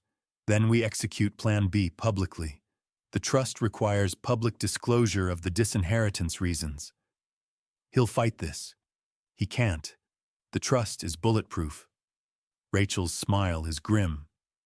Kyle spent 5 years working toward an inheritance that never existed. Mark closes his laptop. We're coordinating with Detective Sullivan. Kyle will be arrested and disinherited for the same crime. He'll lose everything in one day. I look at Helen's photo on my bedside table. Thank you, I whisper to her. Thank you for protecting us. Rachel stands. Catherine's doctors say she might wake up soon. Helen left a letter for her too. What does it say? That she's sorry, that she loves her, and that she's strong enough to lead Harrison Industries. After they leave, I sit alone with Helen's documents. My wife, dying exhausted, spent her last months building a fortress around our daughter. The next morning, Catherine's eyes flutter open. Dad? Her voice is hoarse. I'm here, sweetheart. She tries to sit up. I help her. What happened? The yacht. Memory crashes back. Oh God, Frank, is he... Frank didn't make it. I'm so sorry. Catherine cries. I hold her. Finally, she pulls back. Where's Kyle? And I tell her everything. The explosion, the confession, Helen's trust. Plan B. When I finish, Catherine is silent. Then she looks at me with eyes just like her mother's. Dad, she says quietly. I want to be there when Kyle's world falls apart. I take her hand. You will be, sweetheart. We both will. When Catherine woke up and learned her brother had tried to kill her, I thought she would break down. Instead, she asked when we could confront him. Day 4 after the explosion, the ICU at Massachusetts General Hospital smelled of antiseptic and recycled air. Machines beeped in rhythmic patterns around Catherine's bed, monitoring every heartbeat, every breath. I sat in the chair beside her, my casted arm resting awkwardly across my lap, my fingers wrapped around hers. I had been sitting there for hours when her eyelids fluttered. Dad! Her voice was barely a whisper, hoarse from the breathing tube they'd removed that morning. But it was the most beautiful sound I'd ever heard. I'm here, sweetheart. I leaned forward, careful not to jostle my injuries. I'm right here. Catherine's eyes focused slowly, taking in the hospital room, the machines, the IV lines running into her arm. What? What happened? Nurse Rebecca appeared at the doorway, her face breaking into a smile. Welcome back, Catherine. You gave us quite a scare. Catherine tried to sit up, winced, and fell back against the pillows. The boat. I remember. The explosion. Frank didn't make it, I said gently. I'm so sorry. Her eyes filled with tears. And Kyle, where's Kyle? The question I'd been dreading. I glanced at Rachel Morgan, who stood near the window with Mark Davidson. Rachel nodded slightly, giving me permission to continue. Catherine, there's something you need to know. I took a breath. Kyle wasn't on the boat because he caused the explosion. He rigged the engine 4 nights before we left. He tried to kill us. For a long moment, Catherine just stared at me. Then she shook her head, the movement small and disbelieving. No, that's not possible. Kyle wouldn't. I have proof. I pulled out my phone and played the recording. Kyle's voice filled the small hospital room cold and calculated. I rigged that engine myself. 4 nights ago. You were never supposed to survive this, Dad. Catherine's just collateral damage. Catherine's face went pale. She listened to the entire 2 minutes and 17 seconds without moving, without blinking. When it ended, she closed her eyes. He really tried to kill us, she whispered. My own brother. I'm sorry, sweetheart. A tear rolled down her cheek, then another. But when she opened her eyes again, the grief had transformed into something harder, something sharper. What are we going to do? She asked, her voice steady despite the tears. Rachel stepped forward. Your mother prepared for this possibility. 5 years ago, she established an irrevocable trust that holds 100% of Harrison Industries. Your father is the primary beneficiary for life. You're the contingent beneficiary. Kyle was never included. Catherine processed this slowly. Mom knew she knew he would do something like this. She hoped she was wrong, Rachel said gently, but she protected you both anyway. If Kyle attempted to harm either of you, Plan B was activated. He gets $10 million, that's all. He loses everything else. So he tried to kill us for nothing. Catherine's laugh was bitter. All of this, for nothing. When do we confront him?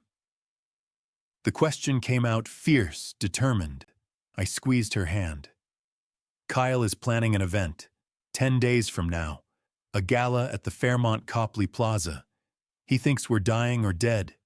He's going to announce himself as the new head of Harrison Industries in front of 200 guests. 200 witnesses, Catherine said, understanding immediately. Detective Sullivan is coordinating with the DA's office. We'll have all the forensic evidence by then. When Kyle walks through those doors expecting his coronation, he'll walk into handcuffs instead. Catherine looked at me, then at Rachel, then back at me. I want to be there. I want to see his face when it happens. You need to rest, Nurse Rebecca interjected. You nearly drowned. You had hypothermia. I need to be there, Catherine repeated, her tone brooking no argument. She turned to me. Will you be with me, Dad, when we do this? I thought about Helen, about the trust she'd created, the protection she'd built into our family's future, even as cancer ravaged her body. About the letter she'd left, the video message where she'd told me to be strong, to protect Catherine, to stop Kyle before he destroyed everything we'd built. Until the moment he walks through those doors, I promised. I'll be right beside you. Catherine's smile was weak, but there was steel beneath it. The same steel Helen had possessed. The same strength that had built Harrison Industries from nothing into an $800 million empire. Then let's make sure he never forgets what it cost him, she said quietly. 10 days. Kyle Harrison was planning the event of the season, a celebration of life and remembrance, he'd told the staff. A gala to honor the family members lost at sea. He had no idea that 200 witnesses would watch him get arrested for their attempted murder. And he had no idea that his sister, the collateral damage he'd tried to drown, would be standing there to watch his world collapse. Kyle Harrison had nothing, if not audacity. 1 week after trying to kill us, he threw himself a party. I learned all of this later, of course, from board members, from hotel staff, from Stephanie Sutton herself. But as I lay in that hospital bed, recovering from broken ribs and second-degree burns, Kyle was orchestrating what he believed would be his coronation. He started with the venue. The Grand Ballroom at the Fairmont Copley Plaza, Boston's most prestigious hotel. Gilded ceilings, crystal chandeliers, marble floors that had hosted presidents and royalty. Kyle reserved it for October 4th, exactly 10 days after the explosion. He called it a celebration of life for James and Catherine Harrison. 200 invitations went out. The entire Harrison Industries board of directors, Boston's social elite, business partners, carefully selected media outlets. Each invitation was embossed with gold lettering printed on cream cardstock that cost $12 per sheet. In honor of our beloved family members, the invitation read, "Join us for an evening of remembrance and renewal." Renewal. That was Kyle's word. His careful, calculated word for what he was really planning, a transfer of power. 3 days after the explosion, Kyle called an emergency board meeting. I heard about it from Susan Martinez, the board member who'd served with Helen 20 years ago. Susan called me from the hospital cafeteria, her voice shaking. "James, I'm so sorry," she said. "Kyle is pushing for an emergency succession vote. He's telling everyone you're dying, that Catherine might never wake up." "What did you tell him?" "I said we should wait, that you're still alive, that it's premature." She paused. "But James, some of the board members are listening to him. Robert Williams, Marcus Webb, they're saying the company needs leadership, that we can't wait." I closed my eyes, rage and exhaustion warring in my chest. "Susan, I need you to trust me. Can you delay the vote? Just until the gala." "The gala." Her voice was confused. "James, you can't be thinking of attending. I need 10 days, I said quietly. "Can you give me that?" There was a long silence. "Then, I'll do what I can." Kyle, meanwhile, was moving forward, as if the vote were already decided. He hired an event planner, arranged for a string quartet, ordered an ice sculpture of the Harrison Industries logo. He selected the menu himself, champagne lobster filet mignon. $28,000 for a single evening. His fiancée, Stephanie Sutton, helped him plan it. Stephanie was a corporate lawyer, sharp and ambitious. She'd been dating Kyle for 2 years, long enough to know his moods, his calculations, but not long enough, apparently, to see the monster underneath. "This feels too soon," she told him one evening, according to what she later testified. They were at Kyle's penthouse apartment reviewing the seating chart for the gala. "Your father is still alive, Kyle, and Catherine might wake up." Kyle looked up from the chart, his expression perfectly calibrated grief mixed with determination. This is what Dad would want, Stephanie. He built this company. He'd want it to continue no matter what. But a celebration, shouldn't it be a memorial service? "It's both," Kyle said smoothly. "We're celebrating their lives while they're still with us, and we're ensuring the company they built doesn't fall apart." Stephanie wasn't convinced, but she let it go.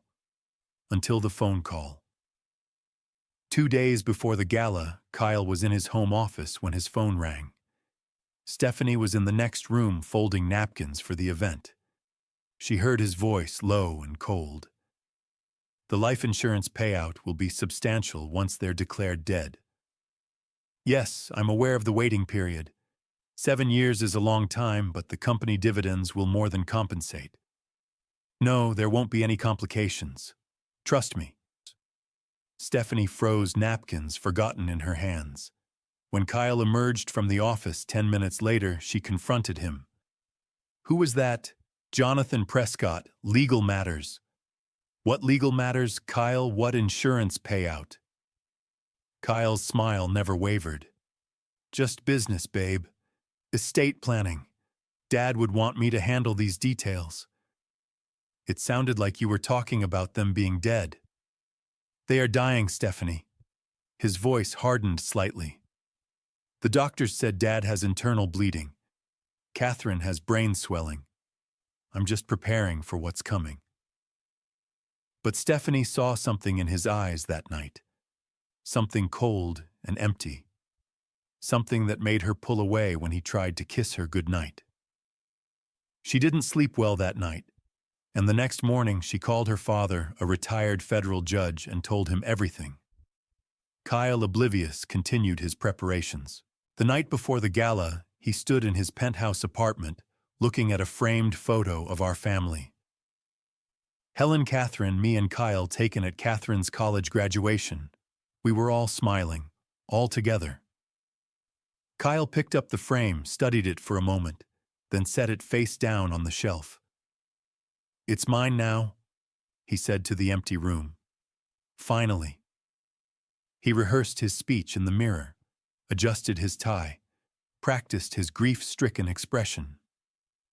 "My beloved father and sister meant everything to me," he recited. "In this time of unimaginable loss, I pledge to honor their legacy by leading Harrison Industries into a new era of prosperity."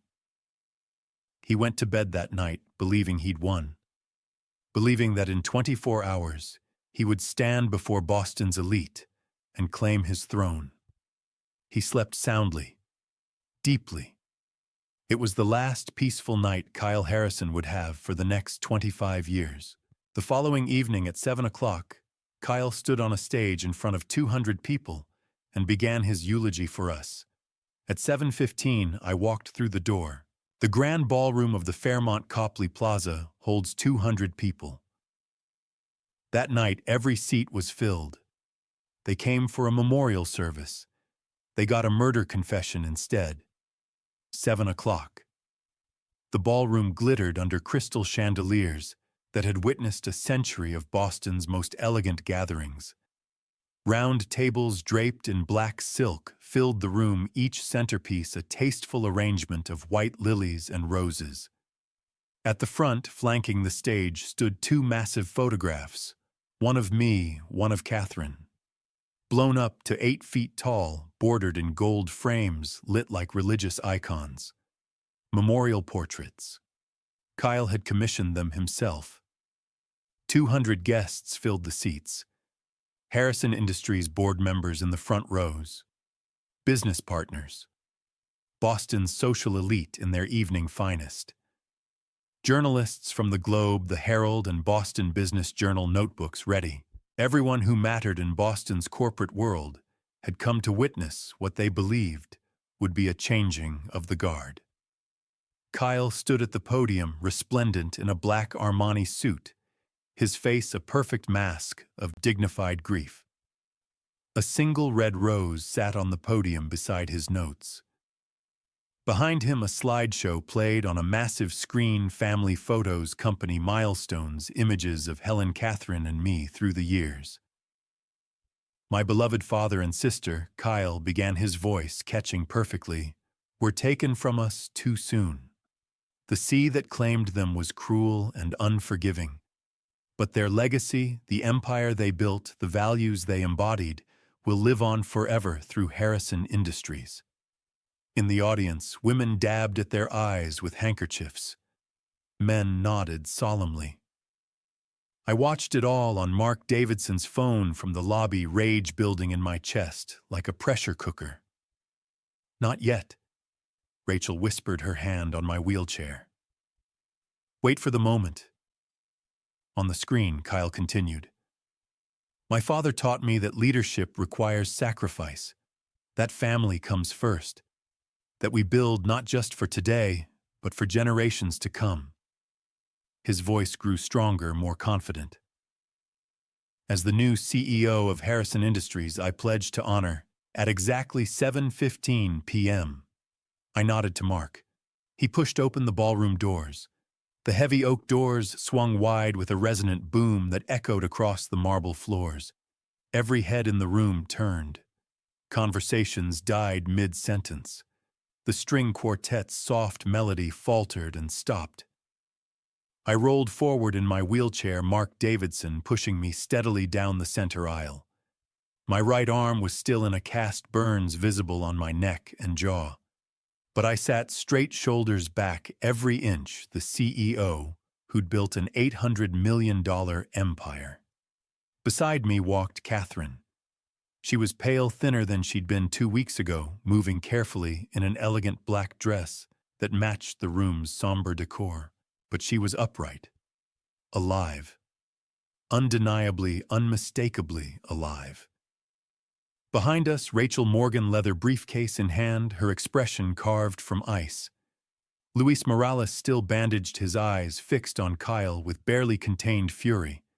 And Detective Andrew Sullivan, his badge clearly visible on his belt. His presence transforming this memorial into something else entirely. The whispers started like wildfire. "Oh my God. That's James Harrison, Catherine, but she's supposed to be. Are they ghosts? Call me crazy, but ghosts don't need wheelchairs." Kyle froze at the podium. The color drained from his face, leaving him chalk white under the stage lights. The microphone in his hand trembled visibly. For 3 full seconds, he simply stared, his mouth opening and closing like a fish drowning in air. "Dad." His voice cracked over the speakers, high and thin. "Catherine, you're alive." I let the silence stretch. Let every eye in the room swing from Kyle to me and back again. Let the tension build until it was almost unbearable. Then Kyle's survival instincts kicked in.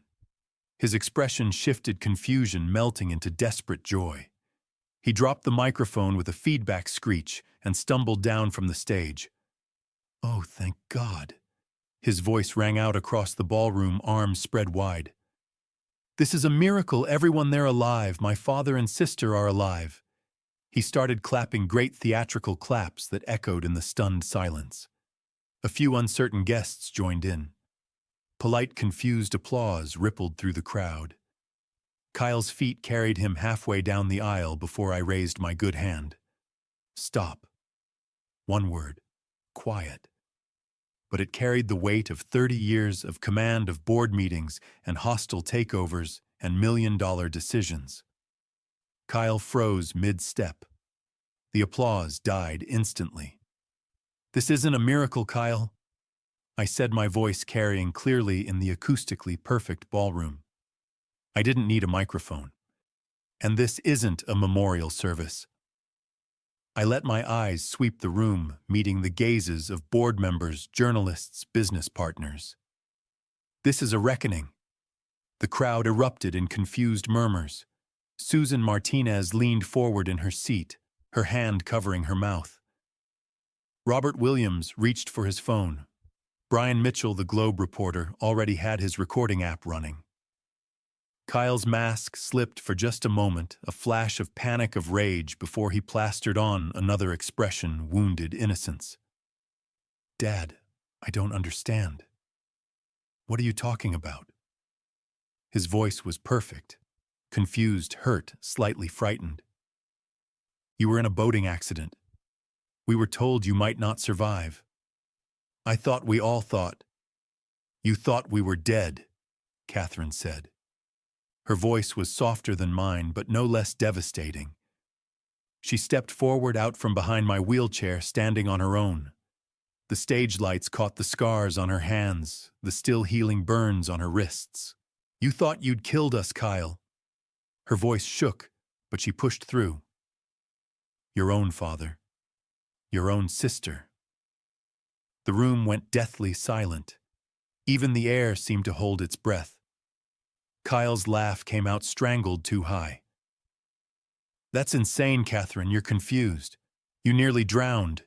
You must be—" "I heard your voice," Catherine said quietly. "On the phone. Dad played me the recording. I rigged that engine 4 nights ago. Those were your words, Kyle. Your voice, your confession."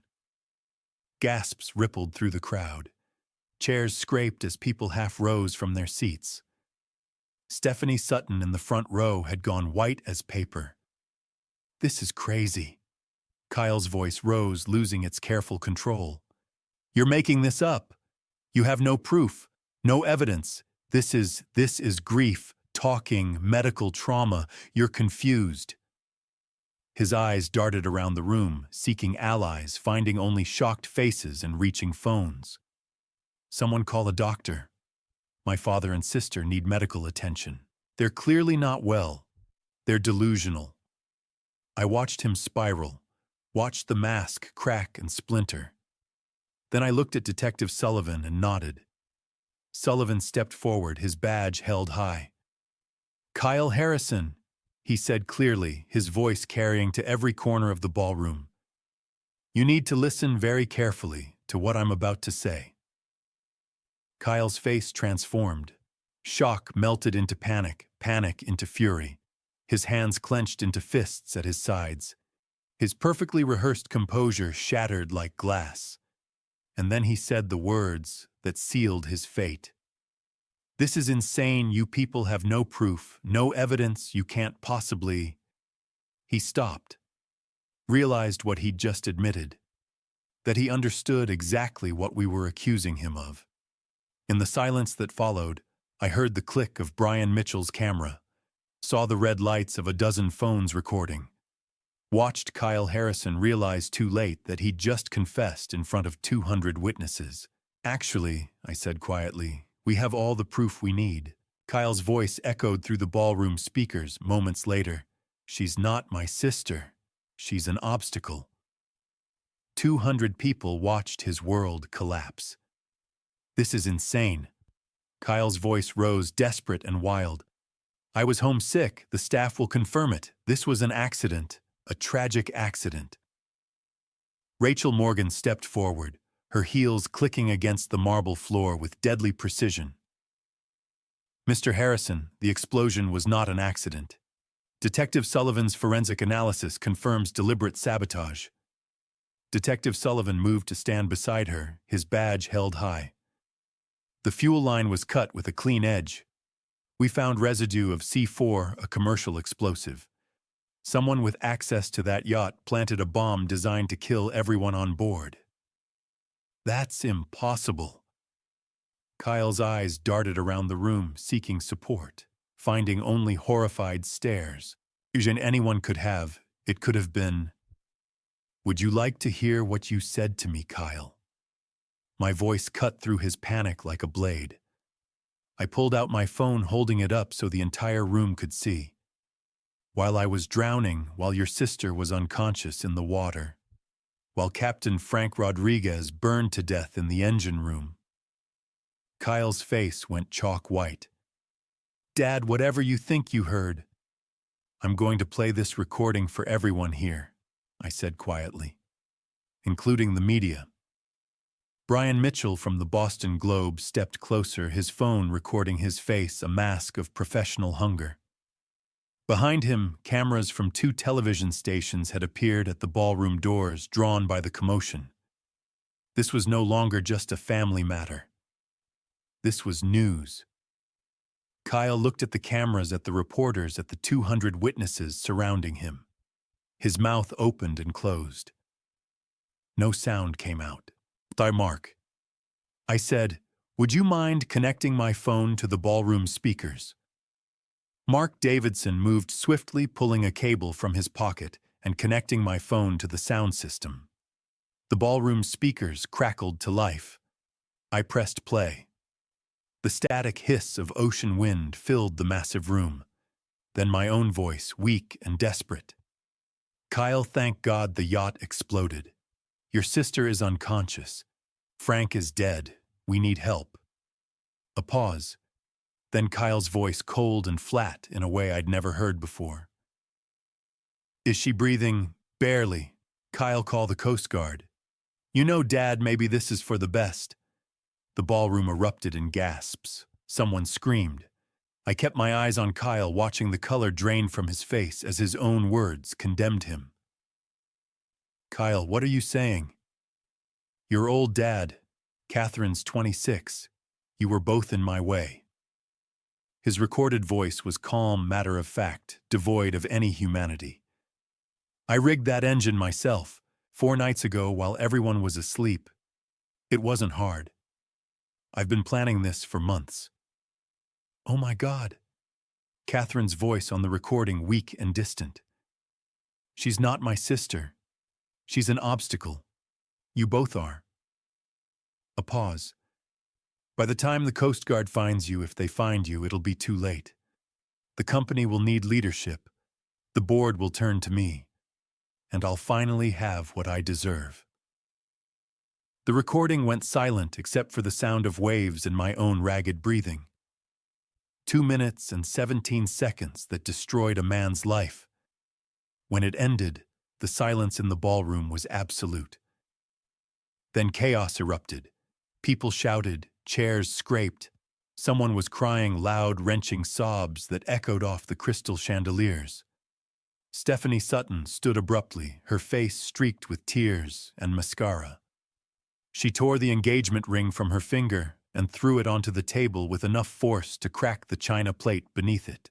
Without a word, without a backward glance at Kyle, she fled from the ballroom, her sobs trailing behind her. Kyle lunged for the nearest exit. Hotel security, already positioned at every door by Detective Sullivan's coordination, stepped forward, blocking his path. "That's fake!" Kyle screamed, whirling to face the crowd. "It's not my voice. This is a setup. They doctored the audio. I saw you." Luis Morales stepped forward, his voice shaking but steady.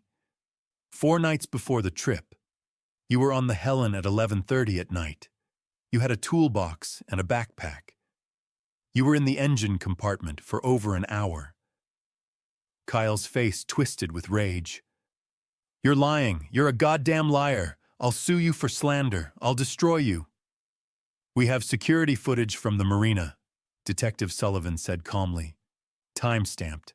Your face clearly visible.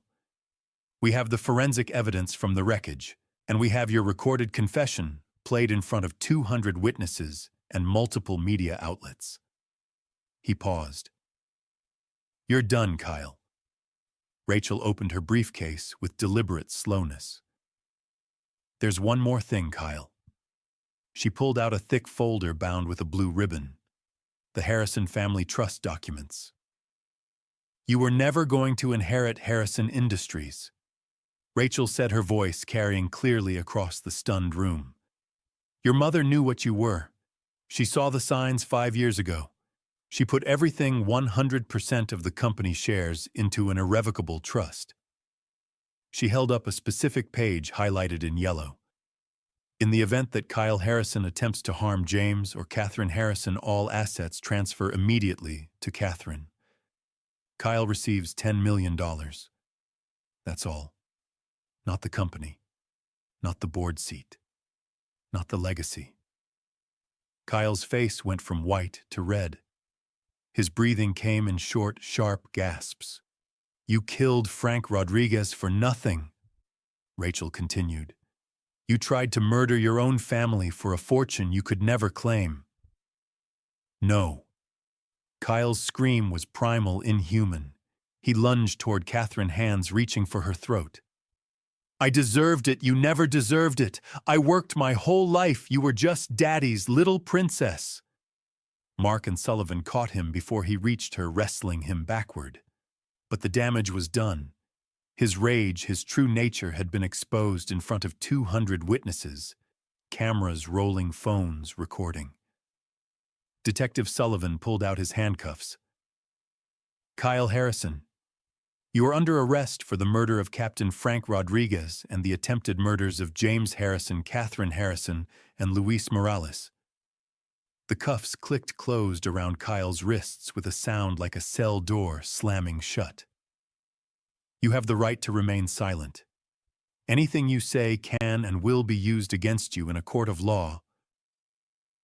They led him through the ballroom, past rows of silent witnesses, past the journalists who captured every moment, past the memorial photos of me and Catherine that were supposed to announce his triumph. At the door, Kyle twisted around his eyes, finding mine. For just a moment, I saw the little boy who used to climb into my lap and ask me to read him stories. Then that boy disappeared, replaced by something cold and broken and lost. "I hope you're happy," he spat. "You destroyed me." "No, Kyle," I said quietly. "You destroyed yourself." They took him away. The ballroom remained silent for a long moment after he was gone. Then slowly people began to move, to speak in hushed voices, to gather their things and leave. Catherine leaned down her hand on my shoulder. "Mom would be proud," she whispered. I looked up at the massive screen behind the stage where Helen's photograph still glowed. My wife, my partner, the woman who had protected us even after death. She's watching, I said. I know she is. The trial would come. The sentencing was inevitable. But that night in that ballroom, justice had already been served. 2 years after my son tried to kill me, I stood before a maritime safety conference and told our story. Not for revenge, but for prevention. 3 months after the confrontation at the Fairmont Copley Plaza, Kyle's trial began at Suffolk County Superior Court. The prosecution came armed with overwhelming evidence: the recording, Luis's eyewitness testimony, forensic analysis of the yacht's wreckage, security footage from the marina, and financial records proving Kyle's motive. I testified first, keeping my voice steady and clinical, as if I were presenting a quarterly earnings report rather than recounting my son's attempt to murder me. Emotion, I'd learned, could undermine credibility. Catherine testified second, and when she described waking up in the ICU and learning what her brother had done, 3 jurors cried openly. When she played the recording of Kyle's confession, the courtroom went silent except for the sound of her own quiet weeping. Luis Morales testified third, his voice breaking as he told the jury, I should have said something. Captain Rodriguez would still be alive if I'd said something. Kyle's defense attorneys argued temporary insanity, family pressure, a nervous breakdown triggered by grief over Helen's death 5 years earlier. The jury didn't buy it, especially after Kyle, against his lawyer's advice, took the stand himself. He was arrogant, combative, accusing Catherine of lying and calling me senile. He suggested Luis had been bribed. When the prosecutor played the recording, Kyle claimed it was doctored. When shown the forensic evidence, he blamed unnamed enemies trying to frame him. The jury deliberated for 4 hours. Guilty on all counts. Murder in the first degree for Captain Frank Rodriguez. 3 counts of attempted murder for Catherine, Luis, and me. Judge Margaret Smith looked at Kyle over her glasses, her expression carved from granite. You murdered a good man. You destroyed a family. You betrayed every principle of human decency for the sake of greed and ambition. She said, her voice echoing through the hushed courtroom. 25 years to life. No possibility of parole before 25 years served. They led Kyle away in shackles, and at the courtroom door, he turned and looked at me one last time. I waited for an apology, for remorse, for some flicker of the boy I'd raised. Instead, I saw only emptiness. Whatever had been human in Kyle had burned away, leaving nothing but ash. 6 months after the trial, Catherine and I stood in a renovated brownstone in Boston's Back Bay neighborhood. A bronze plaque beside the door read, "The Helen Harrison Foundation for Maritime Safety." We'd established it with $30 million from the family trust money that would have gone to Kyle under different circumstances. Now it would serve a better purpose. Mom would love this, Catherine said, running her hand along the mahogany reception desk in the lobby. She always said wealth was only meaningful if it helped people. The Foundation's mission was twofold: advocate for stronger maritime safety regulations and provide financial support to families affected by boating accidents. Catherine served as executive director, overseeing a staff of 12 that included Luis Morales, who'd found his calling as a maritime safety advocate. In the main conference room, architects' drawings showed our vision: a national database of yacht safety inspections, mandatory crew training certifications, and emergency beacon requirements for all vessels over 30 feet. We're going to make sure what happened to us never happens to anyone else, Catherine said at our first board meeting, her voice strong and confident. The trauma had changed her, but it had also revealed a steel core I'd always known was there. Our first major grant, $500,000, went to Maria Rodriguez, Captain Frank's widow, and their two children, Sophia and Miguel, ages 12 and 15. Maria came to our office on a cold November morning, her children flanking her like bookends. Sophia had Frank's dark eyes. Miguel had his father's quiet dignity. "Frank loved the sea," Maria said when Catherine presented the check, her voice trembling but her posture upright. "He loved his work. He loved the families he served. Kyle Harrison stole him from us, but your family has given us hope." She looked down at the check at the number that represented her children's college education, their future, their father's legacy honored. "This will send Sophia and Miguel to university. It will keep Frank's memory alive. It will help us heal." Catherine embraced her, both women crying, and I stood back with my throat tight, thinking about the captain who'd served our family for 15 years and died because my son planted a bomb on his ship. "Frank deserved better," I said quietly. "We can't bring him back, but we can make sure his death meant something." The ceremony drew local media coverage. The headlines the next day weren't about Kyle's crime anymore. They were about healing, about transformation, about turning tragedy into purpose. Luis stood at the back of the room during the ceremony, tears streaming down his face. Afterward, he approached Maria and said, "I'm so sorry. I saw Kyle on the boat that night. If I'd said something." Maria took his hands and squeezed them gently. "You were afraid. I understand. But you found your courage when it mattered. You testified. You helped bring him to justice," she said softly. "Frank would be grateful. I'm grateful." 1 year after the trial, Catherine stood before the National Maritime Safety Conference in Washington, D.C. I sat in the front row watching my daughter command a room of 200 industry professionals, Coast Guard officials, and congressional staffers. She told our story without flinching: the explosion, the drowning, Kyle's confession, Frank's death. She showed slides of the Helen's wreckage, pointed out where the fuel line had been cut, explained how a single act of sabotage could destroy lives in minutes. "My brother is in prison," she said, her voice clear and unwavering. "That's justice, but it's not enough. We need systemic change. We need mandatory safety inspections. We need crew training certifications. We need emergency protocols that can't be circumvented by someone with access and malicious intent." She unveiled our legislative proposal, the Frank Rodriguez Maritime Safety Act, which mandated annual inspections for all yachts over 30 feet, required crew members to complete safety training, and established criminal penalties for tampering with maritime safety equipment. 2 congressmen in the audience promised to sponsor the bill. The Coast Guard commandant pledged his agency's support. When Catherine finished, the room rose in a standing ovation, and I stood with them, my heart so full I thought it might burst.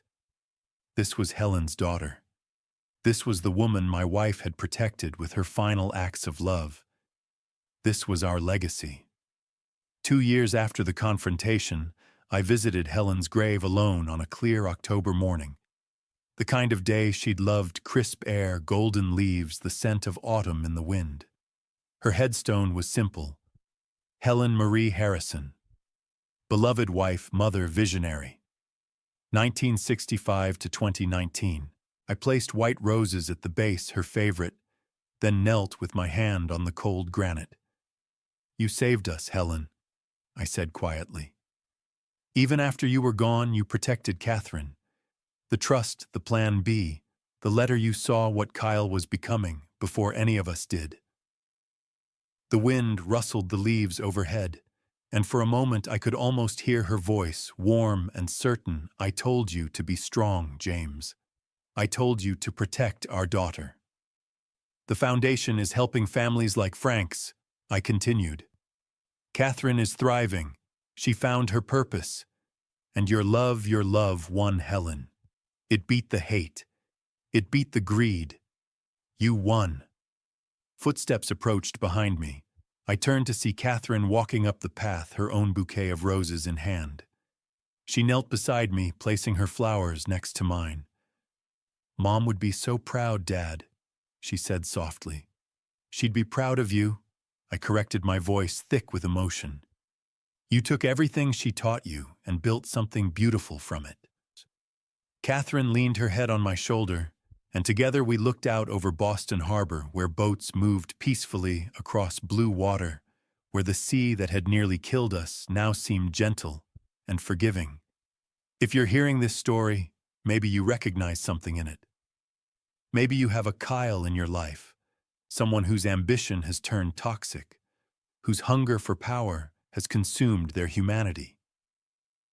Or maybe you're carrying guilt, wondering if you've enabled someone's worst impulses, if you could have done something differently. Here's what I learned through fire and water and grief. Family isn't defined by blood. It's defined by who shows up when everything falls apart. Lieutenant Foster showed up and pulled us from the ocean. Luis found his courage and testified, despite his fear. Rachel kept her promise to Helen and protected us with legal shields we didn't know existed. And Helen, my beautiful, brilliant Helen, loved us enough to save us years before we knew we needed saving. Kyle is in prison at MCI Cedar Junction. He'll be eligible for parole in 20 years. I don't know if I'll attend that hearing. Catherine says she won't. But the Helen Harrison Foundation will still be here, turning our pain into purpose, helping families rebuild after tragedy, advocating for laws that prevent others from experiencing what we endured. That's not revenge. That's legacy. That's love transformed into action. If this story touched you, share your thoughts in the comments below.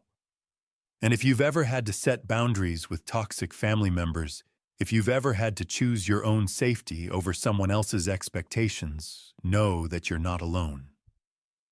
We're all here building better families, one choice at a time, one act of courage at a time. My name is James Harrison. This is my story. Thank you for listening. Looking back at everything that happened, I see now what I should have seen years ago. Don't be like me. Don't ignore the warnings. Don't mistake ambition for character. Don't wait until tragedy strikes to protect the people you love. I ignored Helen's warnings because I wanted to believe the best in my son. I thought love could fix what was broken. I was wrong. Sometimes the hardest lesson God teaches us is that we cannot save people who don't want to be saved. We can only protect those who remain. Here's what I learned. Family isn't about blood. It's about who stands beside you when everything falls apart. Lieutenant Foster, Luis, Rachel. They showed up when it mattered. Catherine survived because Helen had the courage to act on what she knew even when I refused to see it. My wife trusted God's wisdom more than my wishful thinking, and that trust saved our daughter's life. If someone you love shows you who they really are through cruelty, through calculation, through coldness, believe them. Don't make excuses. Don't wait. Protect yourself and those who depend on you. Pray for guidance, yes. Ask God for wisdom to see clearly. But then act on what He reveals. Faith without action is just hope without protection. Kyle had every advantage. Love, education, opportunity. But he chose greed over grace. He chose murder over mercy. And now he'll spend 25 years behind bars, haunted by what he threw away. I pray for him still. God can reach anyone, even in a prison cell. But I also thank God for Helen's foresight, for Catherine's strength, and for the second chance we were given to build something good from the ashes of betrayal. I appreciate you being here through this entire journey. Drop a comment below, sharing your thoughts. I read every single one. Please note this narrative contains fictional scenarios designed for reflection and discussion. If this content doesn't resonate with you, I respect that completely and encourage you to explore other stories that speak to your heart. But if this moved, you consider sharing it with someone who might need to hear it. Sometimes the stories we need most are the ones that challenge us to see clearly.